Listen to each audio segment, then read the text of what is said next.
good afternoon, good evening, or good morning. Depends on which time zone you are in.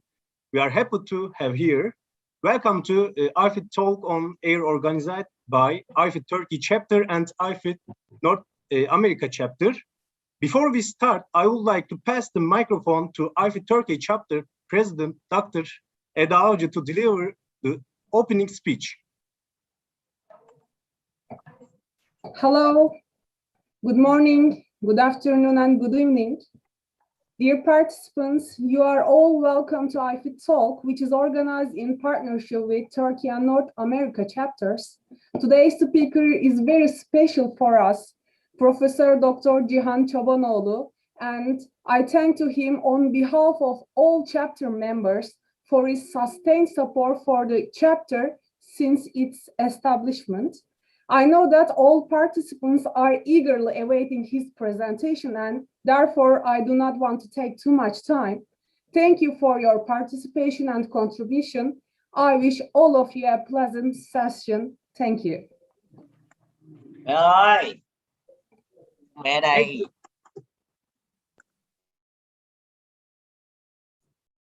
Hello, may I start now, Dr. Avcı?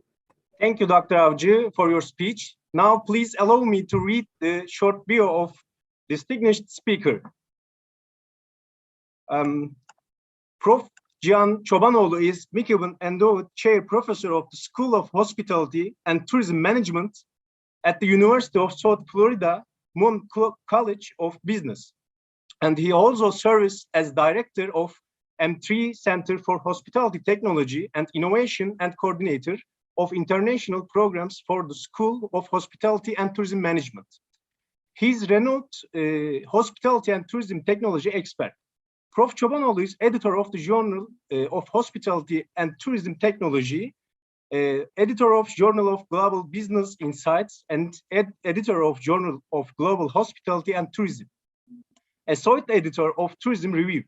He also currently serves as president of Association of North America Higher Education International. Prof. Çobanoğlu also serves as the director of IFIT North America chapter. Now, please allow me to invite IFIT Turkey chapter vice president, Dr. Senem Yazıcı Yılmaz, to moderate the session.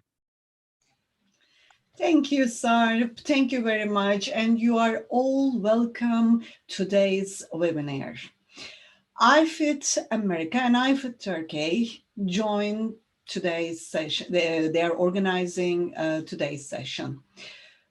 Today we will learn a lots of things. As you all aware of, this session is so important for all of us, and we are curious to learn more. So please warm welcome Professor Çobanoğlu for his presentation. Thank you, Dr. Yazıcı. I appreciate it. Thank you. Good morning, good evening, good afternoon, good night to all of you. Thank you for coming to this presentation. It is a distinct pleasure for me to be the speaker here. I also would like to thank IFIT Turkey, the entire organization team, for inviting me.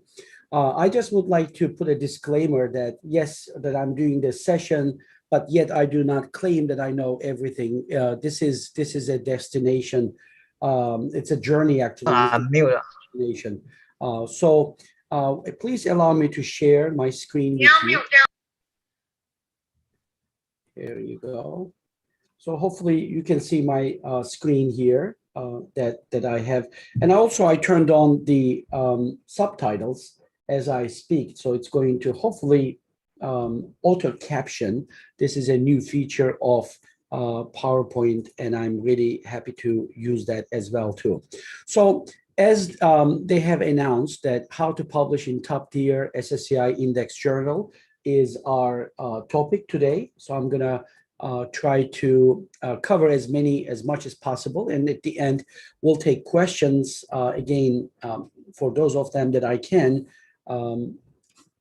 answer. I will. If not, we will find the answer for you. So in terms of the presentation, before I start my presentation, I would like to do a small, maybe 2-minute commercial about some of the things that my university, University of South Florida, School of Hospitality and Tourism Management in the MoMA College of Business is doing. This is one of them. We have a post-crisis hospitality management certificate. This is a free certificate system that you can actually, if you want, get a certificate. All you have to do, go to m3center.org. That's the website you see on the top here, or simply go to youtube.com/m3center. You are going to find all the 7 lectures that we have aired some time ago, although we just added one new one, a little bit coming up soon. So as you can see, I think we had about 7,000 people who went through this certificate so far. Please feel free to go explore. Another amazing certificate, again, is a MOOC course, Massive Online Open Course. This is Diversity, Equity, and Inclusion in the Workplace Certificate Program, again, free of charge. We have, this is just finished, but all the contents are still available. The certificate is finished. We had 135,000 people participated in this certificate program. MOOC.academiacentral.org is the website that you can go. As you can see, this is quite a few. Our modules are also available on our YouTube channel for the USF College of Business, MoMA College of Business. As you can see here, our modules have been viewed thousands of times. And also we have the LinkedIn version of this modules as well too. We have, our university offers 4 MOOC courses, more to come. Even on this topic, how to publish in SSCI top tier index journals, will also be as a MOOC course here that we are going to add. This is one of our plans that we are working on.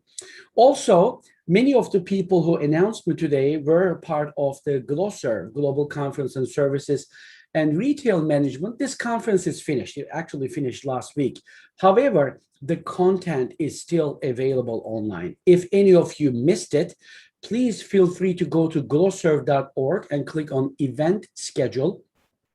You will be able to find Jonathan Reynolds, the Deputy Dean of Oxford University Site Business School. Excellent keynote. Similarly, Mr. Russ Klein, another excellent. TikTok for marketing. Actually, kind of like related to what we are talking today, qualitative research and data analysis using NVivo was given by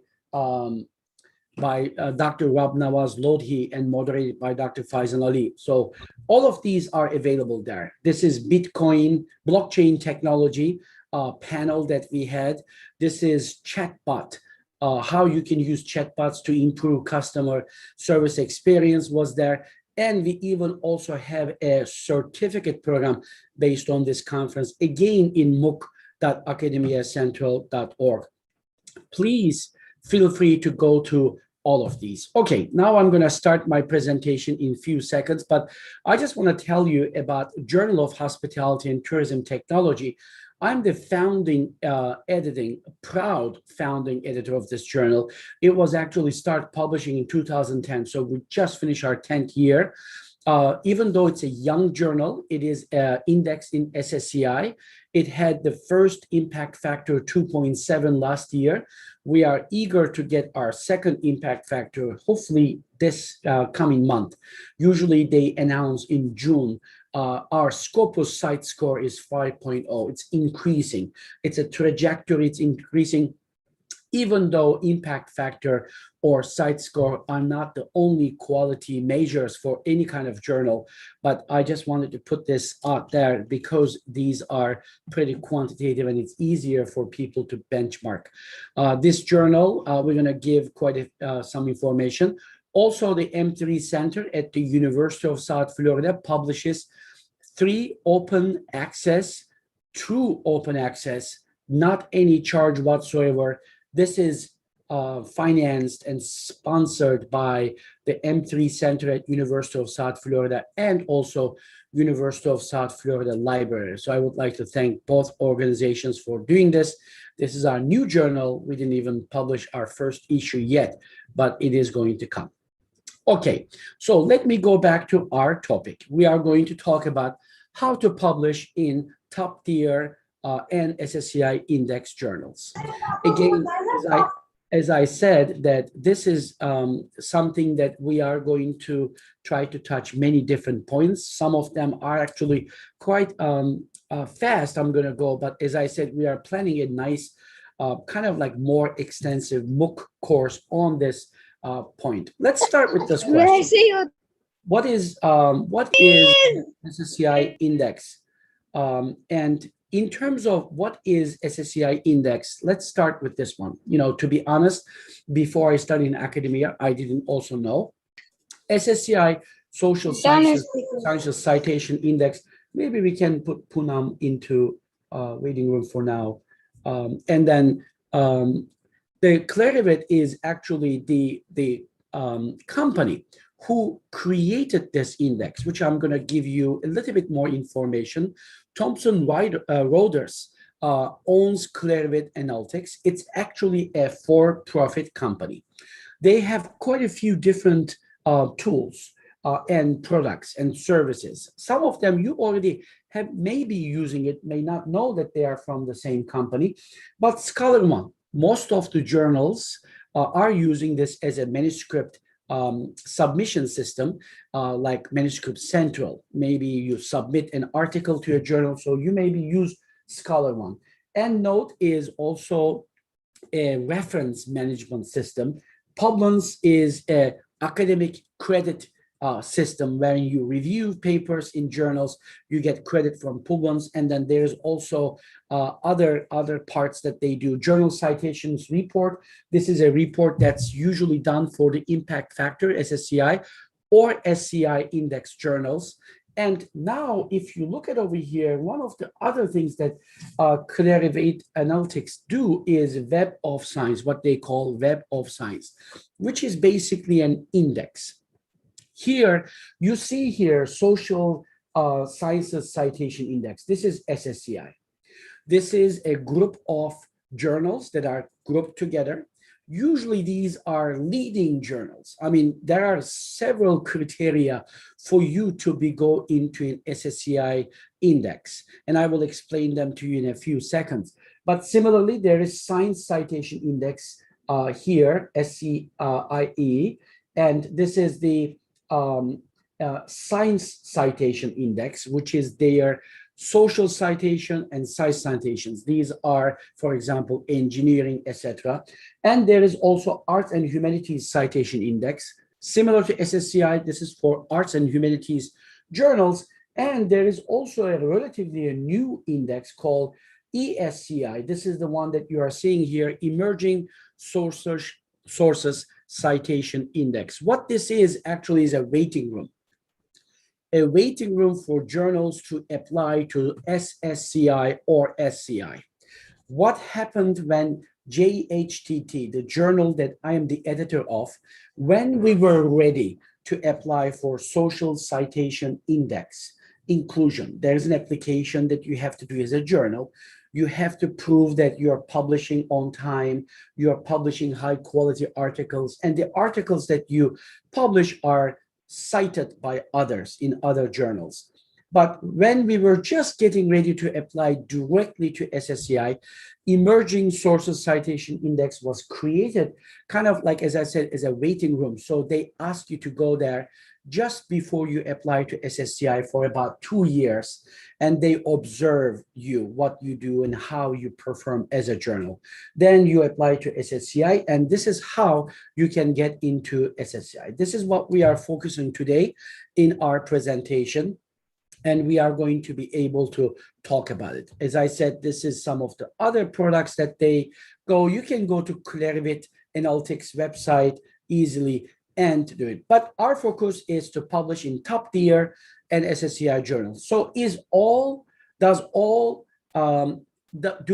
SSCI journals high tier journals? Usually yes, and you'll see why in a second. Because out of all the journals that are published worldwide, I don't know, in terms of social sciences, I really don't know the exact number, but I can only estimate maybe more than 50, 60,000 journals out there. 3,400 of them are actually indexed in SSCI. And how you can do this, actually, you can even go to their website, which is what you see here. And I'm gonna, do you see my browser right now? I try to share that with you. So this is the SSCI master journal list. Excuse me.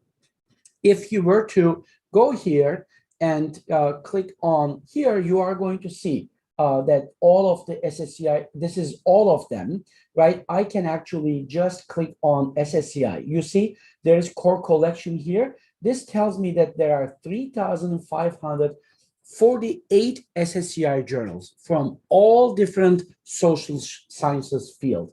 If I would like to have here a category, and I can just type here, whatever that you want. If you are interested in accounting and finance, I can just put it here. Again, I don't know where the people come from today for this presentation, but you can write your own field and you'll be able to find this as well. So right now I'm looking at accounting, and there are only 17 accounting finance journals in this particular field in the SSCI. So I'm gonna get rid of that one. And instead, I'm going to write tourism. So let's say how many in tourism. You can see here that we have 58 journals that are in hospitality, leisure, sports, and tourism category. So it's not just one. They categorize them. You know, the company put them in categories. You can just put anything that you want. So everything that you see here is SSCI. You can just look from here. Obviously, JHTT is listed here as well, that you can go and look at among all the journals that are in hospitality, leisure, sports, and tourism are listed here. So you will be able to, out of that 58 journal, you'll be able to go, here's my journal, SSCI, and you will be able to find more information as you go and look by yourself. So this is what we have, and you will be able to, just like I said, this is, when I got the screenshot, it was 3,543. As you can see, sometimes, you know, obviously they add and delete journals. So it's not only add and delete. When we did this, let me look at the number again. So I'm going to get rid of this one, 3,548. Versus, what did we say, 3,543. You see, 5 more journals have been added to SSCI since I took this screenshot maybe about a month ago or so. As I told you earlier, that you can look at the category like I did earlier. You can type here anything, whatever that your fields might be. Maybe some of you are from accounting, finance, management, human resources, marketing, whatever your field, strategy, you can just write here the keyword and you'll be able to find whatever that they are going to tell you. So let's continue. This is in political science. Again, when I was just showing you as an example, 186. If you want to publish in a journal that is SSCI indexed, go nowhere else. There are sometimes you get emails, people say that they are impact factor, they are SSCI index and this and that. I always come to what I have shown you earlier, to SSCI index list, master list. I look at here, this is what I believe, because unfortunately, sometimes you have some journals that claim their impact factor is 5, 6, whatever, but yet they are not even part of SSCI index. So you need to come and look at here. Again, this is accounting, the one that I just found you earlier, as you can see here. So if you are going to publish in accounting and finance field, your chances are a little bit limited. There are 17 journals as opposed to political science, for example, 186 journals. Obviously, we as the users do not have any control on who gets into SSCI index, but it is a process. It's not quite easy. All journals go through this process and get it. Again, the address that you all need to check if the journal that you would like to publish is in this one, and you are going to see it here, right? Please go there anytime that you want. Okay, one of the things that in this website, since we are here, I just want to show you one neat feature. let's say that you have an article and you are looking for a journal to publish this. Hopefully you have an idea already, but sometimes you don't have an idea, or you tried one or two SSCI index journals and you got rejected, you got some reviews and some feedback, you made your paper better, and now you're looking for an outlet to publish this particular article. For this, if that's the case, you can actually go to, let me see if I can come back to this website. You can see here, again, this is the website of SSCI Web of Science. I can actually click here, match manuscript. This one, please note that you need to open an account. If I wasn't logged in, it would have asked me to create an account, but it's free. You don't have to pay any money, but you can just put here, I'm just going to show you one of my articles that I am actually working on. This is, we just actually submitted this to a journal. So for that reason, so I'm just going to go ahead and put this in, and it asks you the abstract. This is kind of like an AI-based kind of matching based on what your abstract is and what your title is. So I put here, I have, and this, so it's going to analyze this, and it's going to tell me some of the journals that are good. And I can actually pick and choose. I can say, look, any kind of journal, as long as they are listed in Web of Science, is good for me. Or I can say, you know what, I only want SSCI index journals. So it's going to tell me that, hey, look, your article is suitable for this or this one. You can see there's a match score here. It looks at all the articles that have been published in that particular journals, and based on the title and abstract that you submitted, it actually gives you some suggestions. So this is quite useful. I mean, I have usually I have an idea before I publish on this one, but it is something that you can actually use if you wish to do so. Okay, Dr. Jihan, you're saying we got it. We now understand what SSCI index is. We already knew it, but how can we publish in these journals? I even put double E there. But so let's just talk about this. Let me tell you what I'm going to tell you at the end in the beginning. The bottom line is, actually, I'm going to use a metaphor to tell you. Probably you heard this. Ralph Waldo Emerson is the one who's being credited, even though multiple people said this quote here: life is a journey, not a destination. If I use this quota, and if I want to change this life, instead of life, put publishing, I always want to tell you that life is a journey, not a destination. Why do I say this? I say this because publishing in top-tier journals, in scientific journals, double-blind, peer-reviewed journals, is a journey. It's not just one-time thing that, okay, I'm going to go from point A to point B and I'm done. It's not like this. Look, I've been publishing for the last 20 years. I have, I believe, about 70, 75 peer-reviewed articles published, which probably about 40 to 50 of them are SSCI indexed. So if you look at this, am I done? No, absolutely not. Am I done learning? Do I know everything? Absolutely not. Learning never finishes. We keep learning at all times. And for this reason that I'm saying that publishing is a destination. It's never ending. I know where I'm going, but when I get there, then new roads coming to me. This is exactly what I'm telling. There are new methods. There are new learning things. There's new types of papers, whatever that might be, statistical tools. That is all.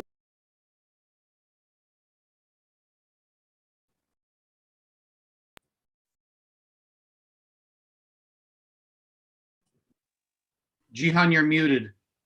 Yes. Okay. I unmuted myself. Sorry. Jihan, you muted. Am I? You're good. You're unmuted now. Okay. Yeah, you're unmuted. Your voice is audible now.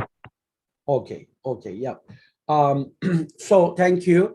And so publish or perish, as you all probably heard of this, right? In academia, this is what we always kind of like were told. You either publish or perish. That's the rule of the game. And of course, we don't want to publish just for the sake of publishing. Hopefully, what we publish also good for the humanity, for the science, for the industry that we are doing it. I'm from hospitality field. Our research is very applied, and we do hope that we are using this or the industry is utilizing our research as well. So let's talk about some of the components of what really makes a good paper.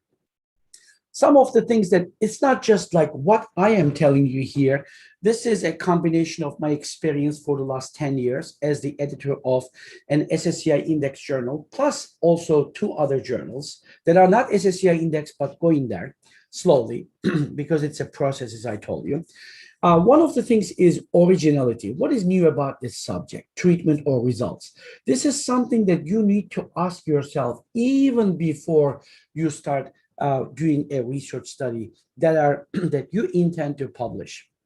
Also, relevance to extension of existing knowledge. Please look at this second bullet over here.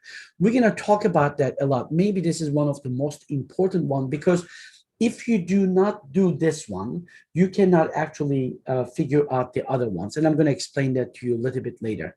Methodology is also important. The methods that they are using, how scientific they are, how random your sample, and what are the precautions that you increase the validity and the reliability of your papers, which I will give you some examples. Obviously, it's not possible to cover everything in here. These are some of the highlights, because otherwise it would be a research methods course, which we do obviously clearly do not have time today, but we will be providing you, at least I will be providing you some resources that you can explore even more. Communication is important, clarity, structure, and quality of writing. I want to just make a disclaimer here that I told you that I published more than 70 peer-reviewed academic papers, which many of them are SSCI index journals. But yet I am not a native English speaker. I learned English after the age of 18. When I went to college, this is the first time that I started learning English. My English, you probably have noticed, my accent is still not perfect. I still make many mistakes, not only in writing, but even in speaking, with pronunciation, with grammar, many things. I mean, it is what it is, right? Obviously, I'm not proud of those mistakes, but I also recognize that I am not, even in Turkish, which is my native language, I also make mistakes. So the point that I'm trying to make here is that even you are a native speaker, you may have problem with clarity, structure, and quality of writing. These are not the problem. The solution is more important than the problem. The solution is very simple. You can either get a copy editor, or you have your team members in your research group that are good in English, that are good in grammar, that are good in making the flow, make sure that the flow is in there. So there is many different things that we can do to make sure that this is going to happen. Convincing is another one. So let's just talk about some of the things that make a good paper. It's all, think of all the pieces that I'm telling you is the piece of the puzzle. When we have these pieces of the puzzle one at a time, when we put them in together, jigsaw puzzle, then we will see the big picture. But the big picture is made with the small pieces of the puzzle. So that's what we are talking about. Title is one of that pieces of the puzzle. Title should be eye-catching. It should have as descriptive as possible without being too long. Keywords is very important for you as an author. So I would like to ask every single of you, whenever you're writing and submitting a paper to a journal, please do triple check your keywords, because this is one of the things that's going to be picked up. Other researchers, when they are looking for a paper, when they are doing research like you are doing your review of literature, they are looking at those keywords. So if you think critically, you can just say that, what kind of person would look for my paper? What kind of keywords I need to put here that's going to draw this paper? So you want your paper to be cited, because as you all see, even though many scholars do not agree with this impact factor or site score, those 2.5, 3.5, 5.0 impact factors are not the only quality measure for a journal, but yet a lot of people are doing this. One of the definitions of impact factor or site score is how many people cite your paper. For that reason, that keyword and abstract should be good so that whoever reads that will be able to get the big idea. Okay, I need to download this paper. This paper is good for me. This is what you need to make them say. And adherence to the editorial scope is important. You know, this is internationality is also good. What I mean is here, I want to explain this to you. Sometimes I get papers for JHTT and they are saying that the role of technology in consumer behavior, whatever that might be. And then they put column, the case of a small city in a small, let's say country. It doesn't have to be a small country, but let's say just one city, one geographical area, very small. So there is nothing wrong with collecting data or focusing in a geographical area, but yet your research needs to be universal, needs to be global, needs to be international. That's what we are meaning here. And also, by the way, if you have questions, please write them in the chat box. We are getting them. The organizers are getting them. We're going to touch them as soon as the content is finished. Adherence to the editorial scope. Now you can just say, come on, professor, why even do you put this in here? Editorial scope, of course, we are going to send, but let me tell you how many times I receive papers to JHTT, Journal of Hospital Tourism Technology, papers that have nothing to do with technology. So please pay attention, look at the journal that you are targeting and look at their editorial content scope, and do not, because you are wasting your time, you're wasting their time by sending a paper that doesn't clearly fit. Sometimes you may have questions, and this is a perfect time to be able to send a short abstract to the editor and ask them, look, this is what I'm thinking. I know this is a little bit stretched. Would you be interested in this kind of paper if I were to submit, or would that actually fall within the editorial scope of your journal? This is perfectly fine. And I do get some of those questions sometimes, and I'm glad to answer them. Theoretical and practical implications. So this so what is very, very important. I have my PhD advisor, which happens to be my dean currently, Pat Morio. He's very famous of this, asking this question to me all the time. Whenever I went to him with an idea for research in my PhD student years, that he asked me, okay, Jihan, so what? You're going to do this research, but then what is that going to happen? So I want you to ask that question to yourself that, okay, I'm going to do this. What is that going to do? Recency and relevancy of topic and references. What I mean here is very simple, just like what it says. If you collected data about, let's say, technology in a hotel, restaurant. I'm giving this example because it's my field. And in 2017, that's the data collection. And you're sending this to me in 2021, the first thing that you are going to get is how recent is this? How relevant is this? You need to have, obviously, if you collected data in 2017, 4 years ago in a technology, you have to have a good reason, right? You need to explain that. Maybe you submitted this to 2 journals. It took 1 year in each journal, and then it took you another year for you to maybe update that paper and send it to a 3rd journal. That's why you missed that. Of course, you need to be able to do that, make sure that it is actually fit there. Here's one example, very short title. I'm not suggesting that your title should be all as short like this or as long as this one. These are just examples. You determine what the title is going to be, but try to give as much as possible with as little as possible. So this is one of the rules that I say. Okay, if you were to come to a research methods class, this is what you are going to see as the component of a paper.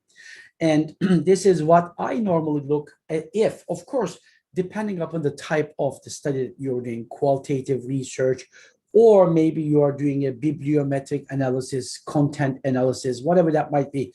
The components can differ from what you are seeing on the screen, but to tell you that it needs to have a title. We talked about it. Abstract keywords, we already talked about it. Need to be representative. And introduction, which is where you introduce the idea. Literature review, this is very important. I'm going to talk even more about this in a few seconds, right after this one. Methodology section, results, discussion, conclusion, theoretical and practical implications, and limitations. These are going to be the portions of it. So let's talk about a little bit abstracts and the keywords we already talked about. Introduction. Have you reviewed the relevant literature in your introduction is one question that you need to ask yourself. What do I mean like this? Why did I put this sentence here? I'll tell you.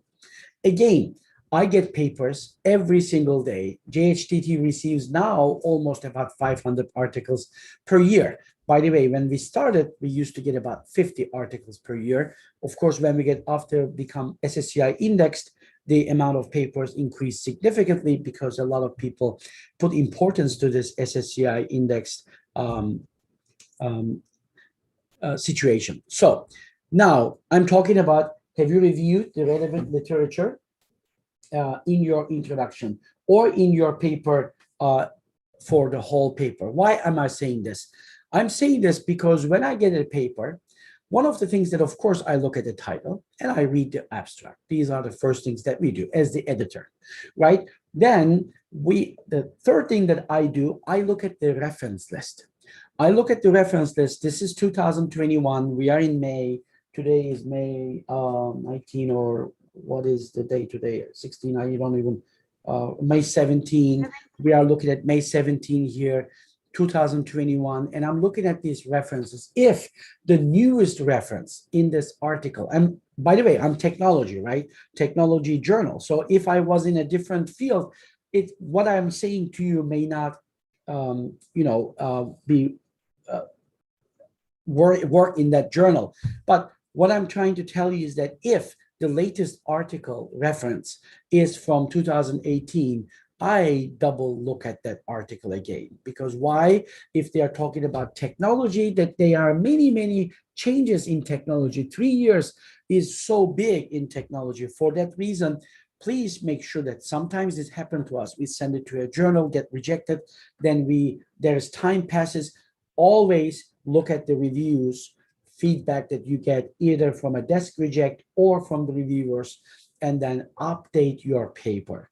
Update your introduction, update your review of. So in terms of the methods, just double check that you have described all the selection criteria in your methods. Have you described all the methods you use? Make sure that you identify everything. Don't leave any holes there. I'll tell you why. Sometimes somebody one day told me that, oh, Dr. Jihan, I do not on purpose write everything in the method section. I want the reviewers to ask me questions. So this is how I actually make the revisions less harsh, right? They are saying that they are not saying how they selected this 500 people.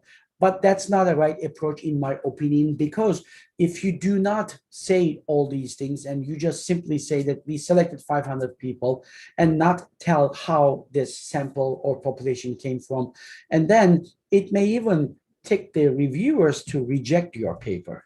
Those are important components here that you need to pay attention to be able to do that. Okay, let's continue. Results also. Make sure that you answer the questions that you want to answer.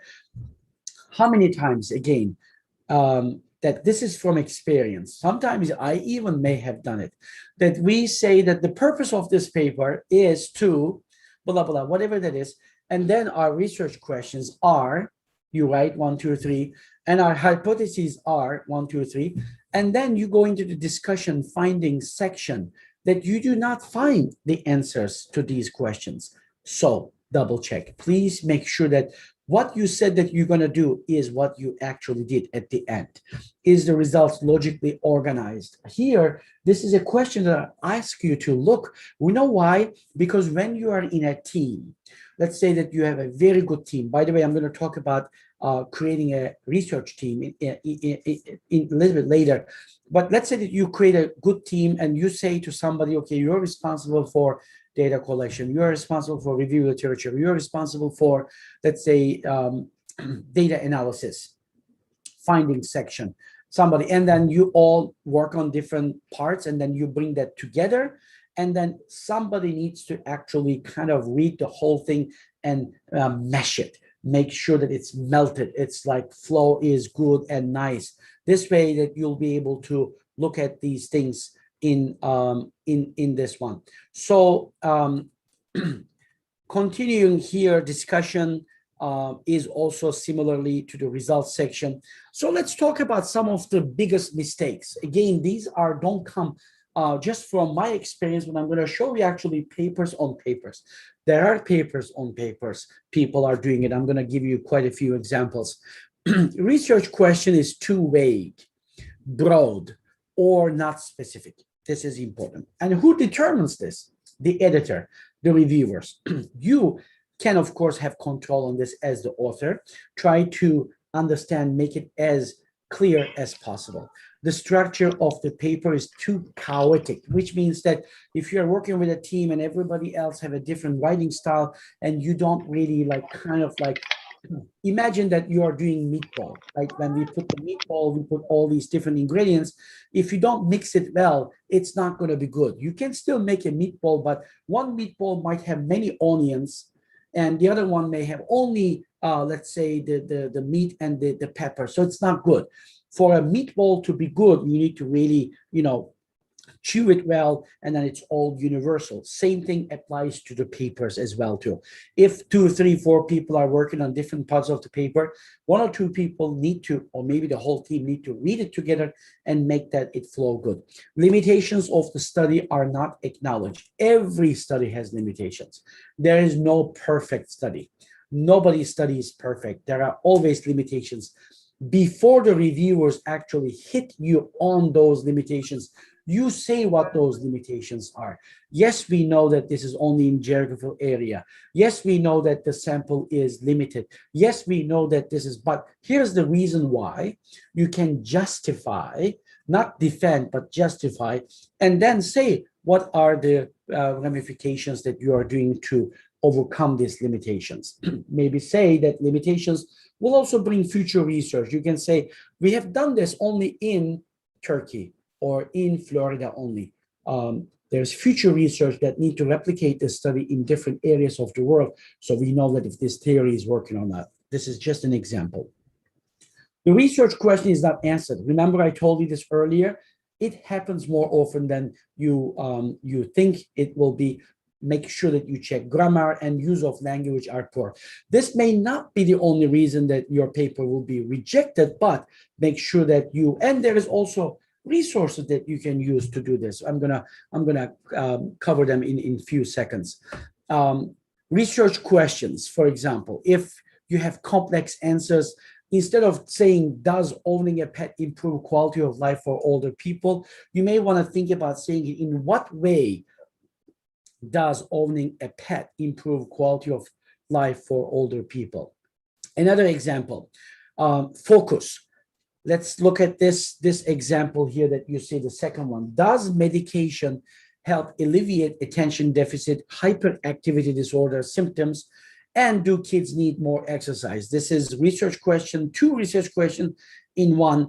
Maybe you can write this. How effective are the various types of medication in treating elementary students with ADHD? So you are actually focusing, right? You see, instead of making it very broad, we are focusing on the elementary students with ADHD. Obviously, this is not my expertise levels here. I'm just giving you some examples that I found when I was doing research on this topic here.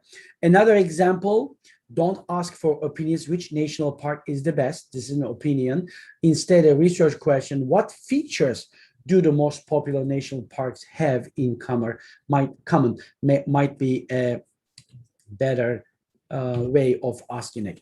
Other mistakes, we talked some of them. Vague research questions, misformatting the paper, using complex language, poor abstract, ineffective keywords, revealing identity. If you are publishing in a double blind, make sure that your identity is not any place. Don't thank. If you are thanking to a center in a university because they provide funding, do not do that in the paper, in the anonymous paper. In the final version, you can do it, but not there.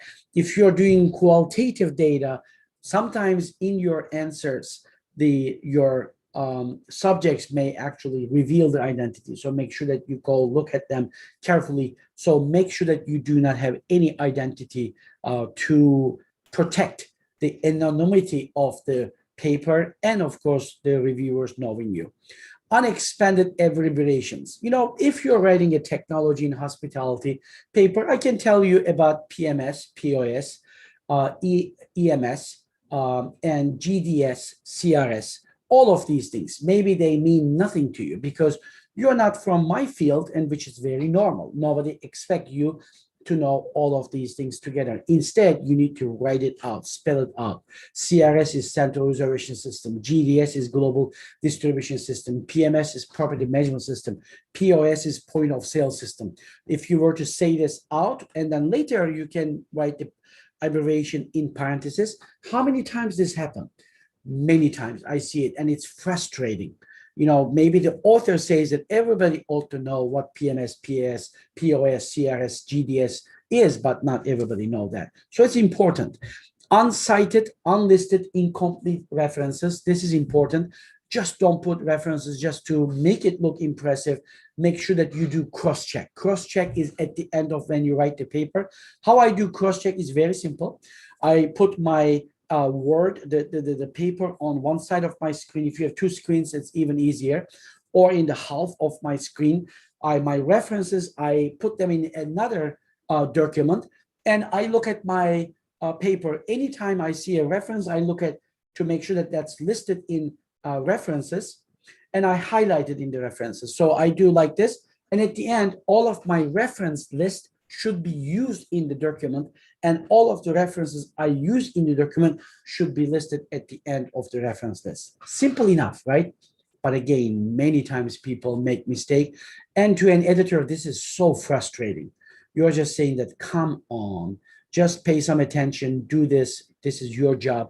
Although we as the editors do it at the end before our papers are published, but we appreciate it. Again, that's not only by itself is a reason why your paper may be rejected, but it's important.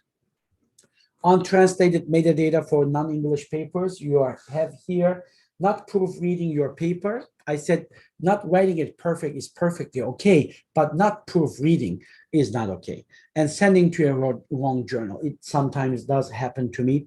And if you look at some of the main reasons for rejection, you are going to find this. Many of the editors, I not only am doing this session with you here, but I have actually moderated some papers, even in sessions, even at the Glosser conference. If you look at the Glosser conference that I have told you earlier, that one of the panels that I did with the editors of service journals, we also talked about this very topic here.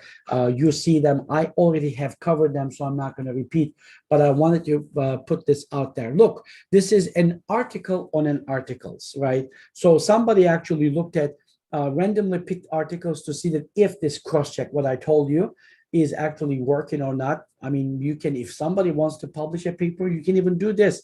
Just pick in a field, pick some random journals and random articles in there, do the cross-checking. You see that 31% of the articles had a missing reference, which is not good. It should not happen. And again, another journal have done an article on articles. This is Journal of Royal Society of Medicine, obviously not my field, but what they have done actually is quite interesting because they looked at what kind of errors do peer reviews detect, and they found these errors. These are the peer-reviewed articles. These are the errors that reviewers are finding in papers. So why do we say that? We list them here so that you don't do these mistakes, hopefully. Poor justification for conducting the study. Look at this. This is number one. So when you are doing the study, you're saying this, you need to be able to justify. You can't just say that, oh, this is interesting to me. I'm doing it. Biased randomization procedure, especially in medical field, science field, that this is really important. Of course, in social sciences, it's also equally important, but in science experiments, it's particularly even more important. No sample size calculation reported. Unknown reliability or validity. Again, the authors did not disclose this. Not a good idea. Please do that. Failure to analyze the data on an intention to treat basis. Right here, poor response rate. Unjustified conclusions. You say that I saved the world with this research. How? You need to justify it, right? This is another, again, these are peer reviewers, why they probably reject a paper, and discrepancy between data reported in the abstract and the results. This is what I was telling you. You say that you're going to do this, but you don't do it, or you say that this is what the result, but in the body of the article, it's different. So let's continue. Here is another article, quite interesting, because this actually article looked at the retraction. What I mean is that some papers, once it's published, let's say that you submit a paper, it goes to the journal, the editor sends them to the reviewers review them, you get a revision, you do it 2 or 3 times, whatever that might be, you finally publish, but yet some of these papers get retracted, means that there is a problem with it after that. It's ethical. Usually those are ethical problems, and that paper is retracted. So somebody actually looked at this. They looked at why these papers are retracted, and they looked at different databases, and they identified the articles. By the way, if the article is retracted for any reason, if you go to the journal's website, they are going to publish the article, the original article, with that big kind of like a text in there. It says it's retracted. So you need to look at why. So this authors, the one that you just see earlier here, this article, if you'd like, feel free to go look at this. They looked at why these are retracted. What's the reason? Why it's important to know? Because you don't want to make these mistakes. Retraction, I mean, making some of the mistakes that we outlined earlier and got your paper rejected is not good. Nobody likes to be rejected, but it's not the end of the world. But this is more serious, much more serious, because that means that there is a problem with it. Look, let's look at the percentages here. The biggest one, why a paper is retracted, meaning that the editor says this is not valid. We made a mistake publishing this paper. We didn't know that it had fabrication. Look, number one reason is fabrication. The data is fabricated somehow. So this is not good. And the number 2 is plagiarism.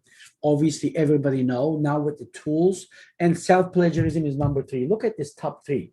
Fabrication, self-plagiarism. So those things are very important. Of course, even in the conferences or journals, the first thing that we do when a paper is submitted to us, before we send that to the reviewers, because we don't want to waste the reviewers' time if the paper is heavily plagiarized. Sometimes, I'm saying this, we always send, Dr. Sedan Doğan here is our associate editor for JHTT. She does this on a regular basis, that we send this. If a paper is heavily similarity index, we don't call it plagiarism, because there might be sometimes good reasons why your paper has a high similarity index. I'll give you an example. We have some of our students who just finished a thesis. They submit that to our university database. So when we make an article from that particular thesis, we send it to a journal, there might be a high similarity index. So before the editor tells me that, I actually do a similarity index myself, and I explain to them that, look, this is going to look high, but it's not because it's plagiarized, it's because this was submitted as part of a student's work, and we disclose that openly, and that's perfectly fine. So please look at those things: fake reviewer, unknown, ethical problems, duplication, exactly the same article. Never ever submit the same article to more than one journal. I have seen this happening actually several times, not even one time. It happened to me when I sent an article to a reviewer to review. He or she told that to me. This is interesting because I just reviewed this article for another journal. So obviously you got to be careful. And there is rejection, right? I get rejected. I'm an editor, as I told you, for more than 10 years in this field, more than 20, published more than 70 articles, but I get rejected. Being rejected actually is healthy.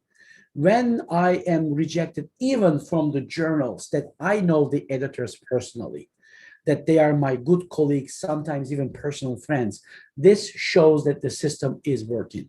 Obviously, I'm not perfect. Nobody is perfect. There's always better way to make it perfect. The best rejection is the rejection that I say it comes quickly, because that's why I actually like this desk rejections more than the rejections that you wait for 9 months for the reviewer comments and then you get rejected. I'll tell you, because if the editor provide you some feedback, and they should, why they are desk rejecting it, it will give you a good idea, and then you can go make it better and then submit to elsewhere. So desk rejection usually happens, as I told you earlier, that I usually do it because it's not relevant to journal, right? They are sending an article that has nothing to do with technology, or innovation for that matter. And this paper does not contribute to the new knowledge in the discipline, or it's something that has been done many times.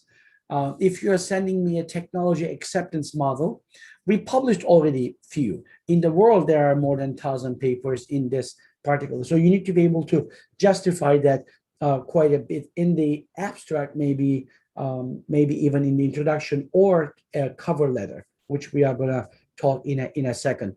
Or the paper does not meet established ethical standards.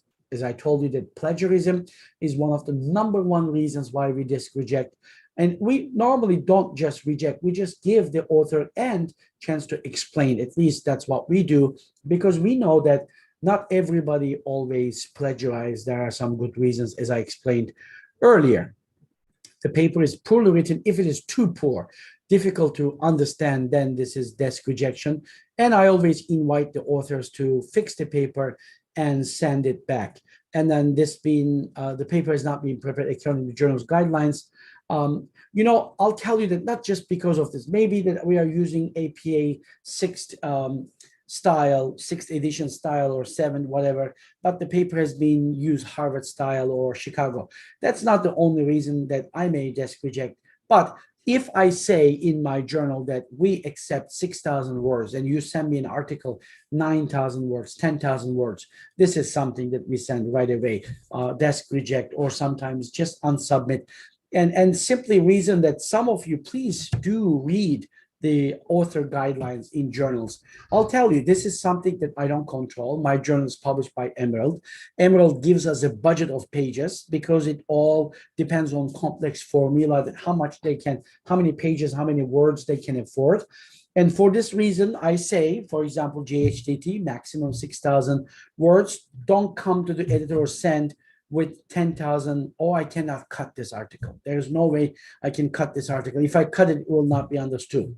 Then maybe JHTT is not the right outlet for you. And I'm not saying this because I'm arrogant. I'm saying this is what we have to work with. And there are some journals that accept more words and perfectly fine to look for that. That's why the match between the article and the journal is important. Here is another article, why are papers desk rejected in the Pacific Asia Journal of Association for Information Systems. Again, somebody else did a analysis here that you can actually read, which is very similar to what we have covered here. So please feel free to go and look at this. Here's one example here. Example of sampling error. I put this as an example. If you are looking at Netflix, for example, Netflix decision makers, the people who buy, and you did a study for the population between the ages of 15 and 25, there's a problem here because the age of 15 may actually watch Netflix, consume the content from Netflix, but yet they are not probably the decision makers. So if you are doing this, it might be a different set of sample that you need to do. Okay, so we talk about all these problems, the rejection reasons, what to do, how to do. Let's talk about it. Let's talk about how we can create a good paper. Here's what maybe one of the most important slides of this session. Good research starts with good research topic. Good topic start with good knowledge of the literature. And good knowledge of the literature starts with a lot of reading, a lot of reading. What do you need to read? You need to read journal articles, industry magazines. You need to attend industry shows, conferences, social media, blogs, podcasts, talking to industry people. Wherever that you can find information, you need to go in there, because this is how you can fill yourself with it. And to give you an example, look, this is from actually hospitality field. There are many journals that you can see here that you can. So you can ask me, Dr. Jihad, you just said that there are 58 journals in tourism field in SSCI. I didn't even include Scopus yet, right? All the other ones. So do I have to read every single of these journals? Absolutely not. Today, I had a discussion with one of our master students, graduating master students. She's actually going to her PhD. We don't have a PhD at University of South Florida in tourism field, hospitality. So she's going to University of South Carolina.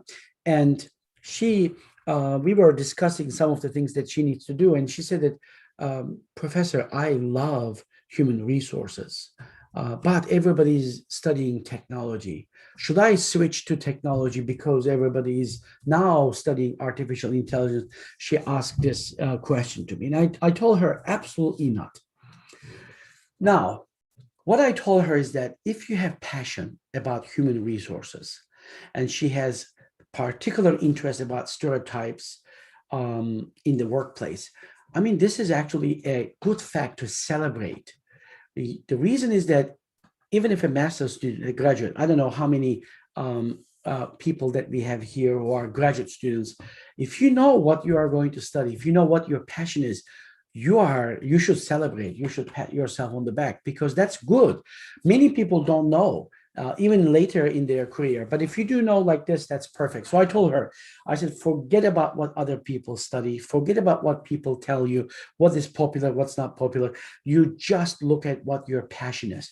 If your passion is human resources, stereotypes in there, specifically employee selection, employee relations, internal customers, whatever that you want to call it, then I said, you need to start reading about those things. So again, there are many journals, right? Just 58 SSCI journals in tourism field. If you were to extend this to other Scopus and other indexes, there's so many.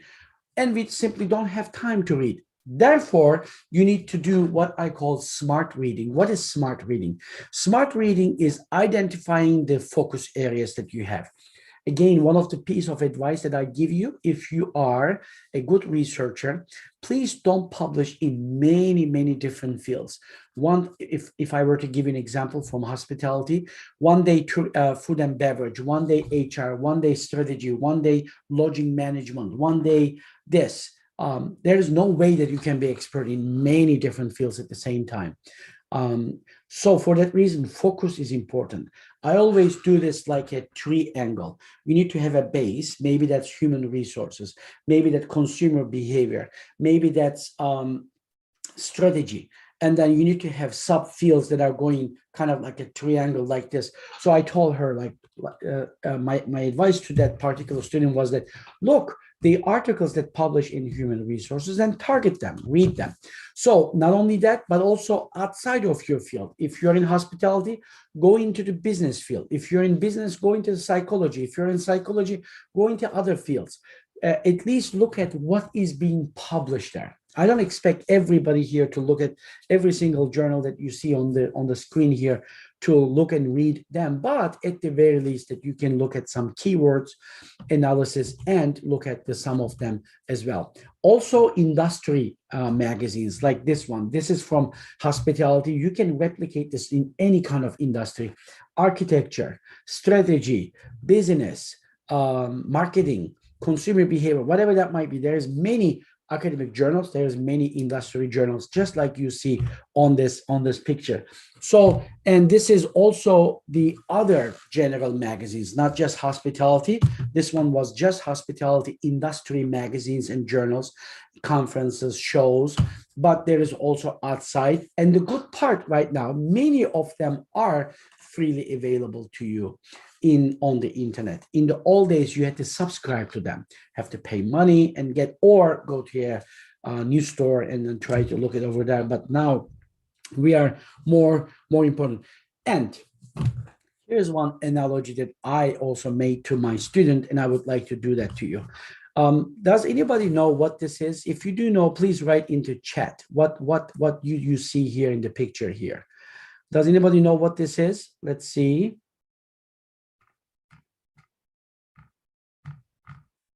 Anybody, right? Okay. Chickpeas, exactly. Perfect. Whoever wrote this, good job. Yes, this is chickpeas. Okay. Now you're going to say, oh my God, this professor lost his mind. Now he is actually talking about recipe, right? So reading is going to allow you to understand that this is chickpeas. And let's continue. And this is tahini, it says there, right? I didn't want to find a picture without tahini because then it would be even more difficult. So reading allows you to identify things like this. This is chickpeas, this is tahini, this is lemon. Oh, so where am I getting now? What reading is going to allow you to be able to, yes, Shudhan Su Shu Bat said hummus. Exactly. Now we know how to make hummus. So if you don't read, you are not going to recognize the chickpeas, the tahini, the lemon juice. Obviously, these are metaphors that I'm using here. These are the topics. These are the research things that people are using and doing it. If you read all these things, that's why it's so important that if there is one thing to take away from this presentation is to please go and read as much as possible in your field. Identify that field and start reading what is other people are doing, what kind of research is being done in this field. You don't have to read in like 100 pages every single day, even if it is just the abstract that you are just understanding this is happening. Because if you know what's being going on, then you know the ingredients. If you know the ingredients, the methodology is the recipe that tells you to make this beautiful, wonderful, healthy vegan hummus, right? This is exactly what you can do by reading more and more and more. And for example, go to JHTT, even if it is, you don't have access, you still have access. Many journals actually give you access to articles, at least the abstracts. And in many cases, you can find these articles if they are interesting to you. Let's say that you come across with one article that's right in your field. And you can yesterday I just did that. I couldn't find actually the full text of an article. I put it on Facebook. Within 5 minutes, one of my Facebook friends had access and shared with me, which is perfectly okay, by the way. Private sharing is okay as well. And just look into this, click on JHTT. And if, let's see if this is going to come quickly. I will show that to you, that go into JHTT's website, for example, as you see here, and I can actually click on table of contents. And this is, look, my journal. What is being published? What are these things that are going to give you? Obviously, we don't need to read, but it's going to give me a very good idea what is being going on in this journal. What does this journal publish? That's number one, but also my field as well too. I also tell people to create a Google alert for the keywords of their topic areas. Google alerts is the alerts that if there is any news, anything in the web, it gives you a daily, depending on how frequently you want, a list of all the articles. If I am working on robots in hotels, so I can put hotel and robot, And whenever there's a new something going on in the web, Google alerts give me that every morning. This keeps me abreast of the development advancements. Methods, we already talked about this. The type of the research you did, you need to explain how you collected your data. That's very important. Tell whatever it is. If it is convenience sample, don't hide it. Say it openly. Yes, that may actually hurt you being accepted to that journal, but it's better than misleading. That's number one. Or on purpose not actually covering it. That's not good because it may result to reject. If you were to say it openly and justify or explain why you have done what you have done, how you analyze your data, any tools or materials used in your research, and your rationale for choosing these methods.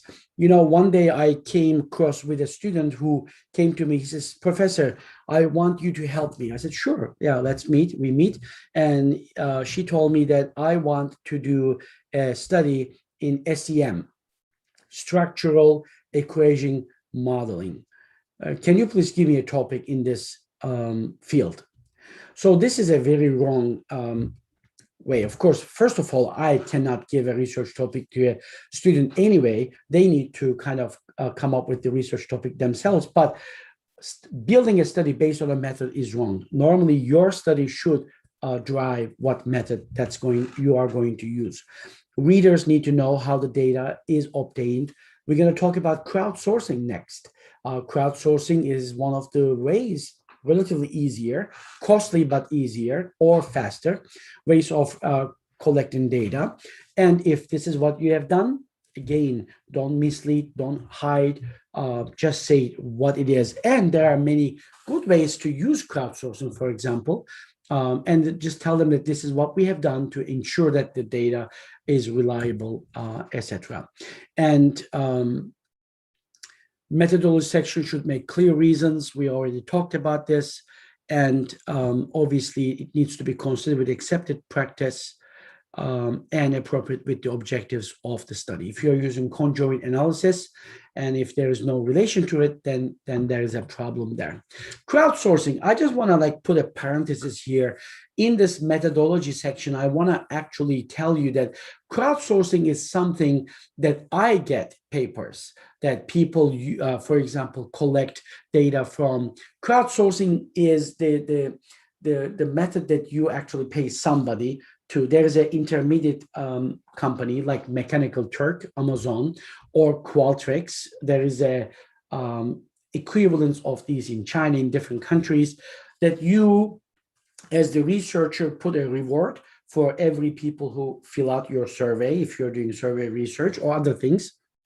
And you, the person over there, take your survey in exchange of that reward, usually a monetary reward, 10 cents, 50 cents, $1, $2, depending upon how many minutes or hours that they are going to do that. We actually publish an editorial on Journal of Global Business Insights. If you go to scholarcommons.usf.edu/globe, you can actually have this article. This is the best practices. I, as the editor, accept articles that are the data is collected from crowdsourcing. Usually it's faster, it's easier, but more expensive because you have to spend money. You have to give meaningful reward to the people who are taking your research study, whatever that might be. If you're asking them to visit a website, then fill out a survey or just a survey, whatever that might be. Please look into this one. But we also have a MOOC class.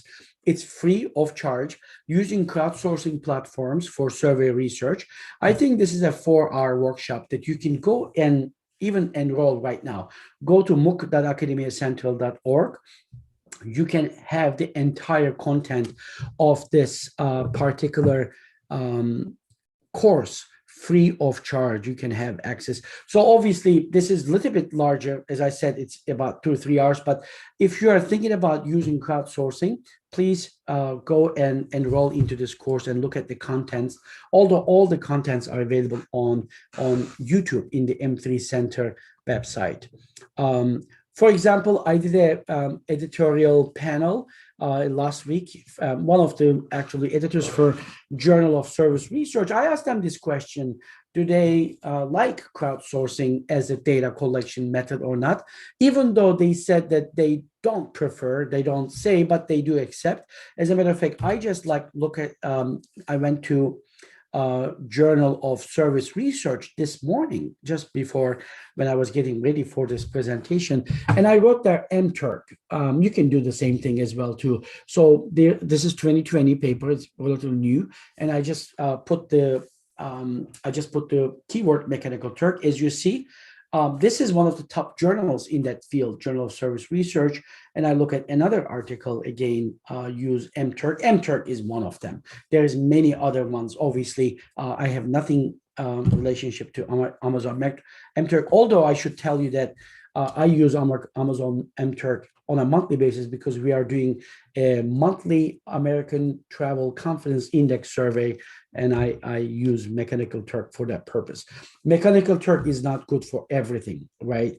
Your data, your population sample needs to be suitable. So if you're more interested about more information, please go to mooc.academiacentral.org and you can find over there. We talked about these things. This is another guideline for you for your methodology section. Explain, describe, indicate, introduce, provide, address. So please look at those. This is kind of like a checkbox for you. Just look at, did I do this? Did I do this? And if the answer is yes, that's perfectly fine. Problems to avoid, not too much detail, especially when there's a word limitation. One of the kind of tips for you, if the article, the journal that you're sending has a word limitation, think about appendixes. Maybe you have a long table, you can put appendix, because often that those appendixes are not part of that the paper count, and it can be actually easy to reference in the paper in an online places. Unnecessary explanation of basic procedures. Let's say that you are doing a t-test and you are writing one page how t-test is done. Maybe there is no need for that. Problem blindness, literature review is not up to date, and you are blind to the problem, and it's more sources, more than the sources of information. In terms of research ideas, we already talked about this. You can either have a new problem, new solution, right? New problem, old solution. COVID, but old solution. I can fix this problem with an old solution. Old problem with a new solution. Old problem and new solution. Here, this is duplicated, but old problem and old solution could be also problem as long as you bring a new perspective to what you are doing it. And good knowledge of the literature. I already explained how important. Imagine that every single piece here is your guide to this metaphor that I used, to the chickpeas, to the tahini, to the lemon juice, etc. So there's many, many different things. Glossar, for example, last week was excellent because we had 334 paper presentations there, more than 30 invited speakers, experts from the industry and academia talked over there. So this is a perfect place, for example, for you to come and get some ideas for research. Sources of the research problem, existing theories, consultation, experience, your own experience, current and future trends, looking at this, Google Trends, look at all the readings, existing literature, social issues, observations, brainstorming with people, Facebook. Sometimes I ask questions in Facebook or from the post of Facebook, let's say my colleagues and friends, I get some research ideas and problems and ideas from workshops and etc. Good review literature defines and clarifies a problem. I always say like this, that a review literature should be like a plane. When you go into the high of a plane, let's say 10,000 meters, this is what literature review should be. You should be able to have a bird eye view from 10,000 meters or 30,000 feet. Look at the whole phenomena.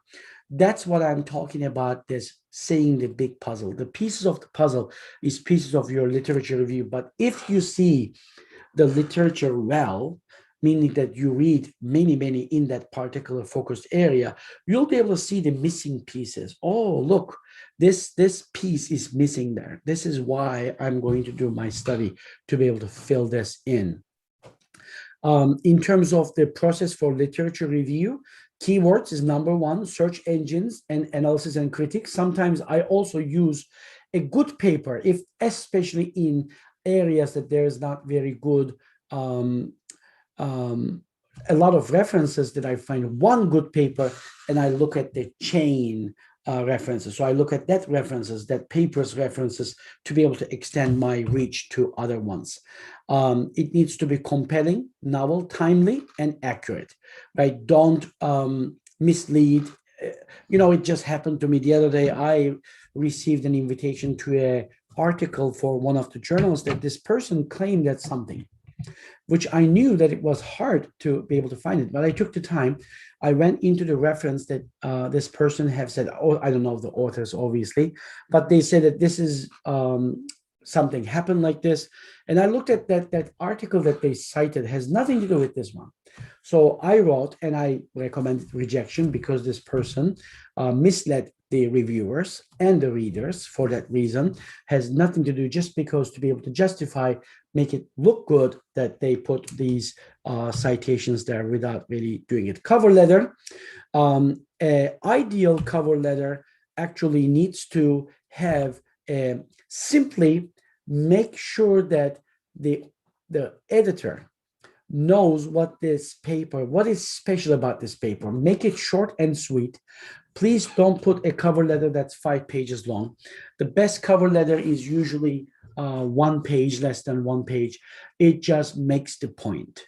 Say that here's this paper is going to contribute, and this is what's missing from the literature, and this is how I feel that it's going to fit to your journal. Definitely important. Not always required, but definitely important. And this is an issue that we earlier talked. I gave you my own example, me not being the native speaker of English, but this is really not a problem, because especially with the help of technology, that you now have some other solutions to clarity, copy editing, proofreading your paper. One way is creating a good team. Hopefully in your team, there are some team members that are good in this. They are good in English language. They can read well, they can paraphrase and make it look good. Or there are actually, again, crowdsourcing some of the companies. I mean, again, I'm not associated with any of these. Feel free to use anything you like that you see here, or that maybe you didn't even see. If there are some other good examples, please do let me know, because I'm happy to include them in my next presentation. Upwork is one of them. You go there, it's an intermediate company. There are copy editors who know academic writing well, and then there's you as the author. You ask for proposals. So people please look at their credentials. Some people, unfortunately, in these platforms, they are just using Grammarly software, and then they just do some basic cosmetic, fixes, and then they charge you a lot of money. So make sure that whoever that you are hiring there is somebody who's got good reviews, and you can take the time to read those reviews and hire somebody. And there is also other ones. This is one of them. Scribr is another one. Again, it's a platform where you as the author can hire somebody who's going to do copy editing, fix your English without changing the content. I'm not talking about writing a content. Definitely, absolutely do not be involved with ask anybody to write a paper for you or do analysis or anything. This is just for the proofreading and copy editing.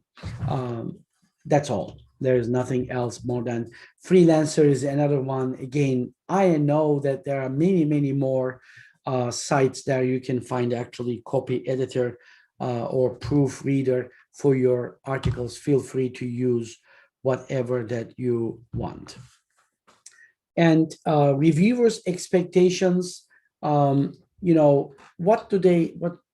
turns them off? We already covered quite a bit. It's almost 1 hour, 20 minutes that I'm making the presentation here. So I'm going to try to finish quickly so that we can get to the questions. I see that there's quite a few questions here. That what reviewers they are looking for originality, as we already have said. and importance to the work of the readers, scientific reliability, you need to give that to them. Length of the paper and references section, we already talked about it. Make sure that you study your journal. Just don't say that, dear editor, I know that you only accept 6,000 words, mine is 10,000. Is it okay? I mean, if it was okay, they would have already told you that. I mean, if it is a little bit more than 6,000, maybe it's okay, but please do your homework well and do it. APA and formatting. I'm going to give you a tool, suggest you a tool that I personally use. There's many others. And I also have actually a webinar. I did a webinar about this APA and formatting. There's a software called Zotero. If you do not know this, you can go to M3 Center YouTube account, and I will be happy to email that later to you. You can just go to M3 Center YouTube or m3center.org. You'll be able to find. We actually did a webinar on how to use Zotero. Zotero is a tool where you can actually insert the citations to your paper. And so when you submit your article to a journal from that one to another one, and if the writing style changes, it changes automatically.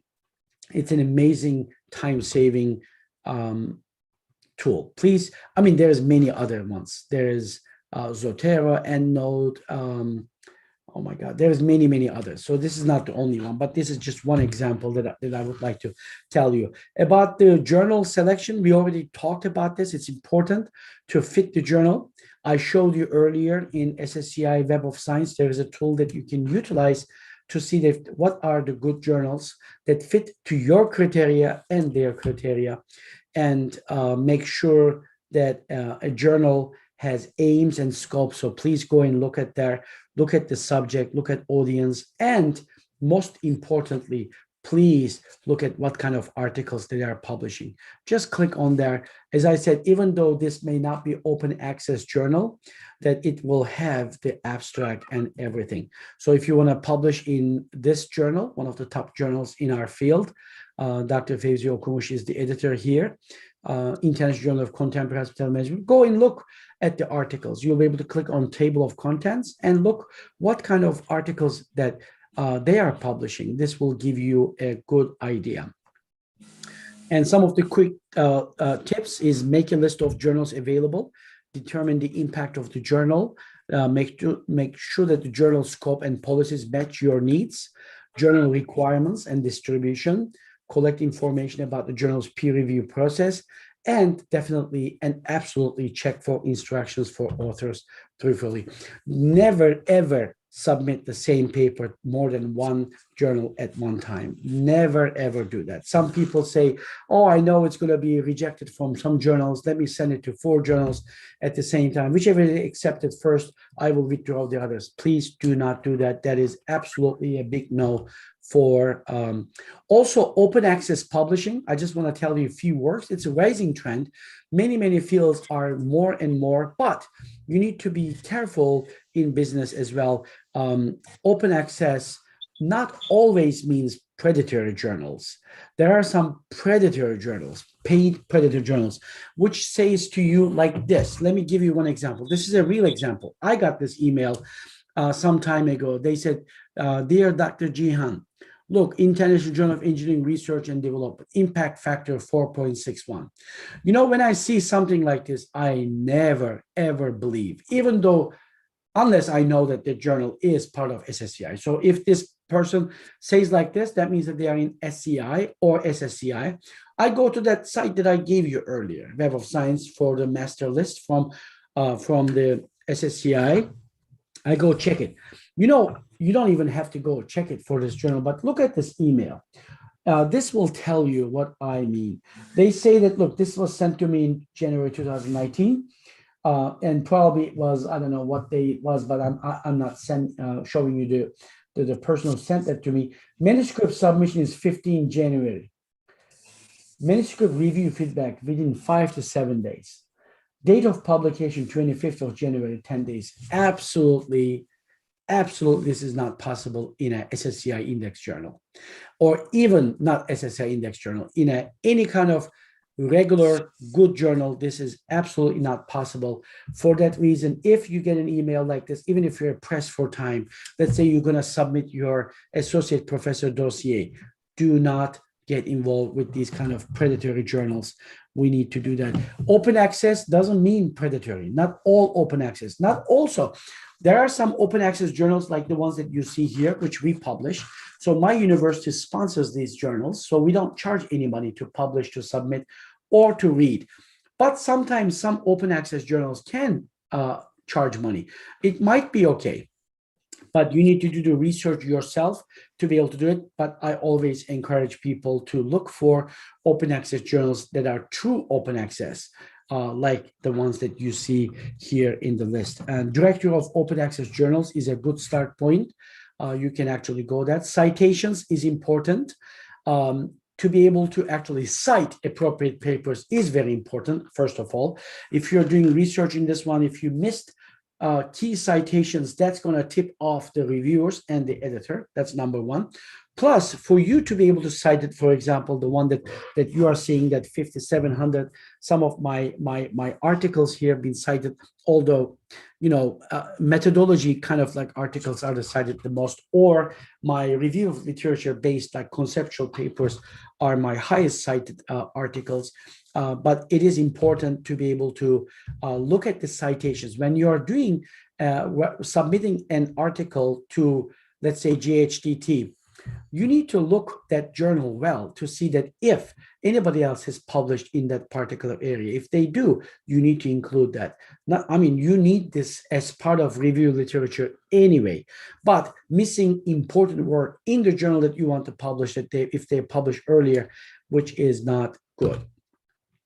We already talked about these kind of like a summary, and cite others and you'll be cited. Don't be shy about your article. Put that in social media. Once your article is published, wherever that might be, send them to your colleagues, send them to people that you know that they are working in your field. Say that I just published in this area. Please read my article, give me feedback, or cite where appropriate. It's perfectly fine to market your own research as long as it's appropriate, it's good. People should do it. Also, finally, I've got the last two slides here. Social media. I'm going to talk a little bit about social media. Social media is a great tool. Obviously, just like the name says, it's social media. So that you become social. You get social with your friends, family, colleagues, whatever that might be. But at the same time, it's a great research tool for me that I learned. I get some research ideas from social media, but also you can use social media as a platform, as a professional portfolio for you in the topics that you are the expert or you have the passion. And when you have a paper, share that in social media. Like I said earlier, don't be shy about your paper. Just like this presentation is streamed in YouTube, we are not shy. And I'm not saying that what I say in this presentation or what I publish in that paper is the ultimate truth. No, absolutely not. There's many parts that whoever listened to this presentation or read my paper, they may say, I may disagree with you. And that was perfectly fine. But I'm confident about the research that I do or this presentation that I'm happy to share that with the world, especially in our field. Lastly, I'm going to tell you that research, I told you, is a journey, is not a destination. It's not just one stop. It's not getting into the bus from here and getting off there. It continues. Also, the research is a pipeline. What I mean is that if this is a petroleum, recently you may know that colonial pipelines get hacked, and then we had some scarcity, especially in the eastern part of US in terms of gas. But imagine that this is a pipeline, petroleum pipeline, just to make you a metaphor that this is the research here. This is your ideas. It's not even in the pipe yet. And this is your ideas being shaped. This is actually you're getting your research questions. This is your review literature, and you refine your research questions, create your hypotheses. This is your data collection here. This is your findings section. You analyze the data and you write the discussions here, conclusion, you submit, you publish. So as you can see, this could actually take 1 year, 2 years, depending upon how big your research is. or at least 6 months, right? For that reason, you need to actually have your papers in different phases so that when something is coming to, let's say, data collection, you have new ideas that's being formulated. When you're writing the data analysis here, you've got another paper being collected. So that's why if you keep the pipeline full, that your production are going to be continuous. Otherwise, you're going to have a big gap between two different papers. Thank you so much for your attention. I know I talked a lot. These are my contact information. Feel free to connect with me. And at this point of time, I'm happy to take any questions that you may have and try to answer. If I don't know the answer, I'll tell you how we can get it, or I'll get back to you later. Thank you. Thank you very much, Professor Çobanoğlu.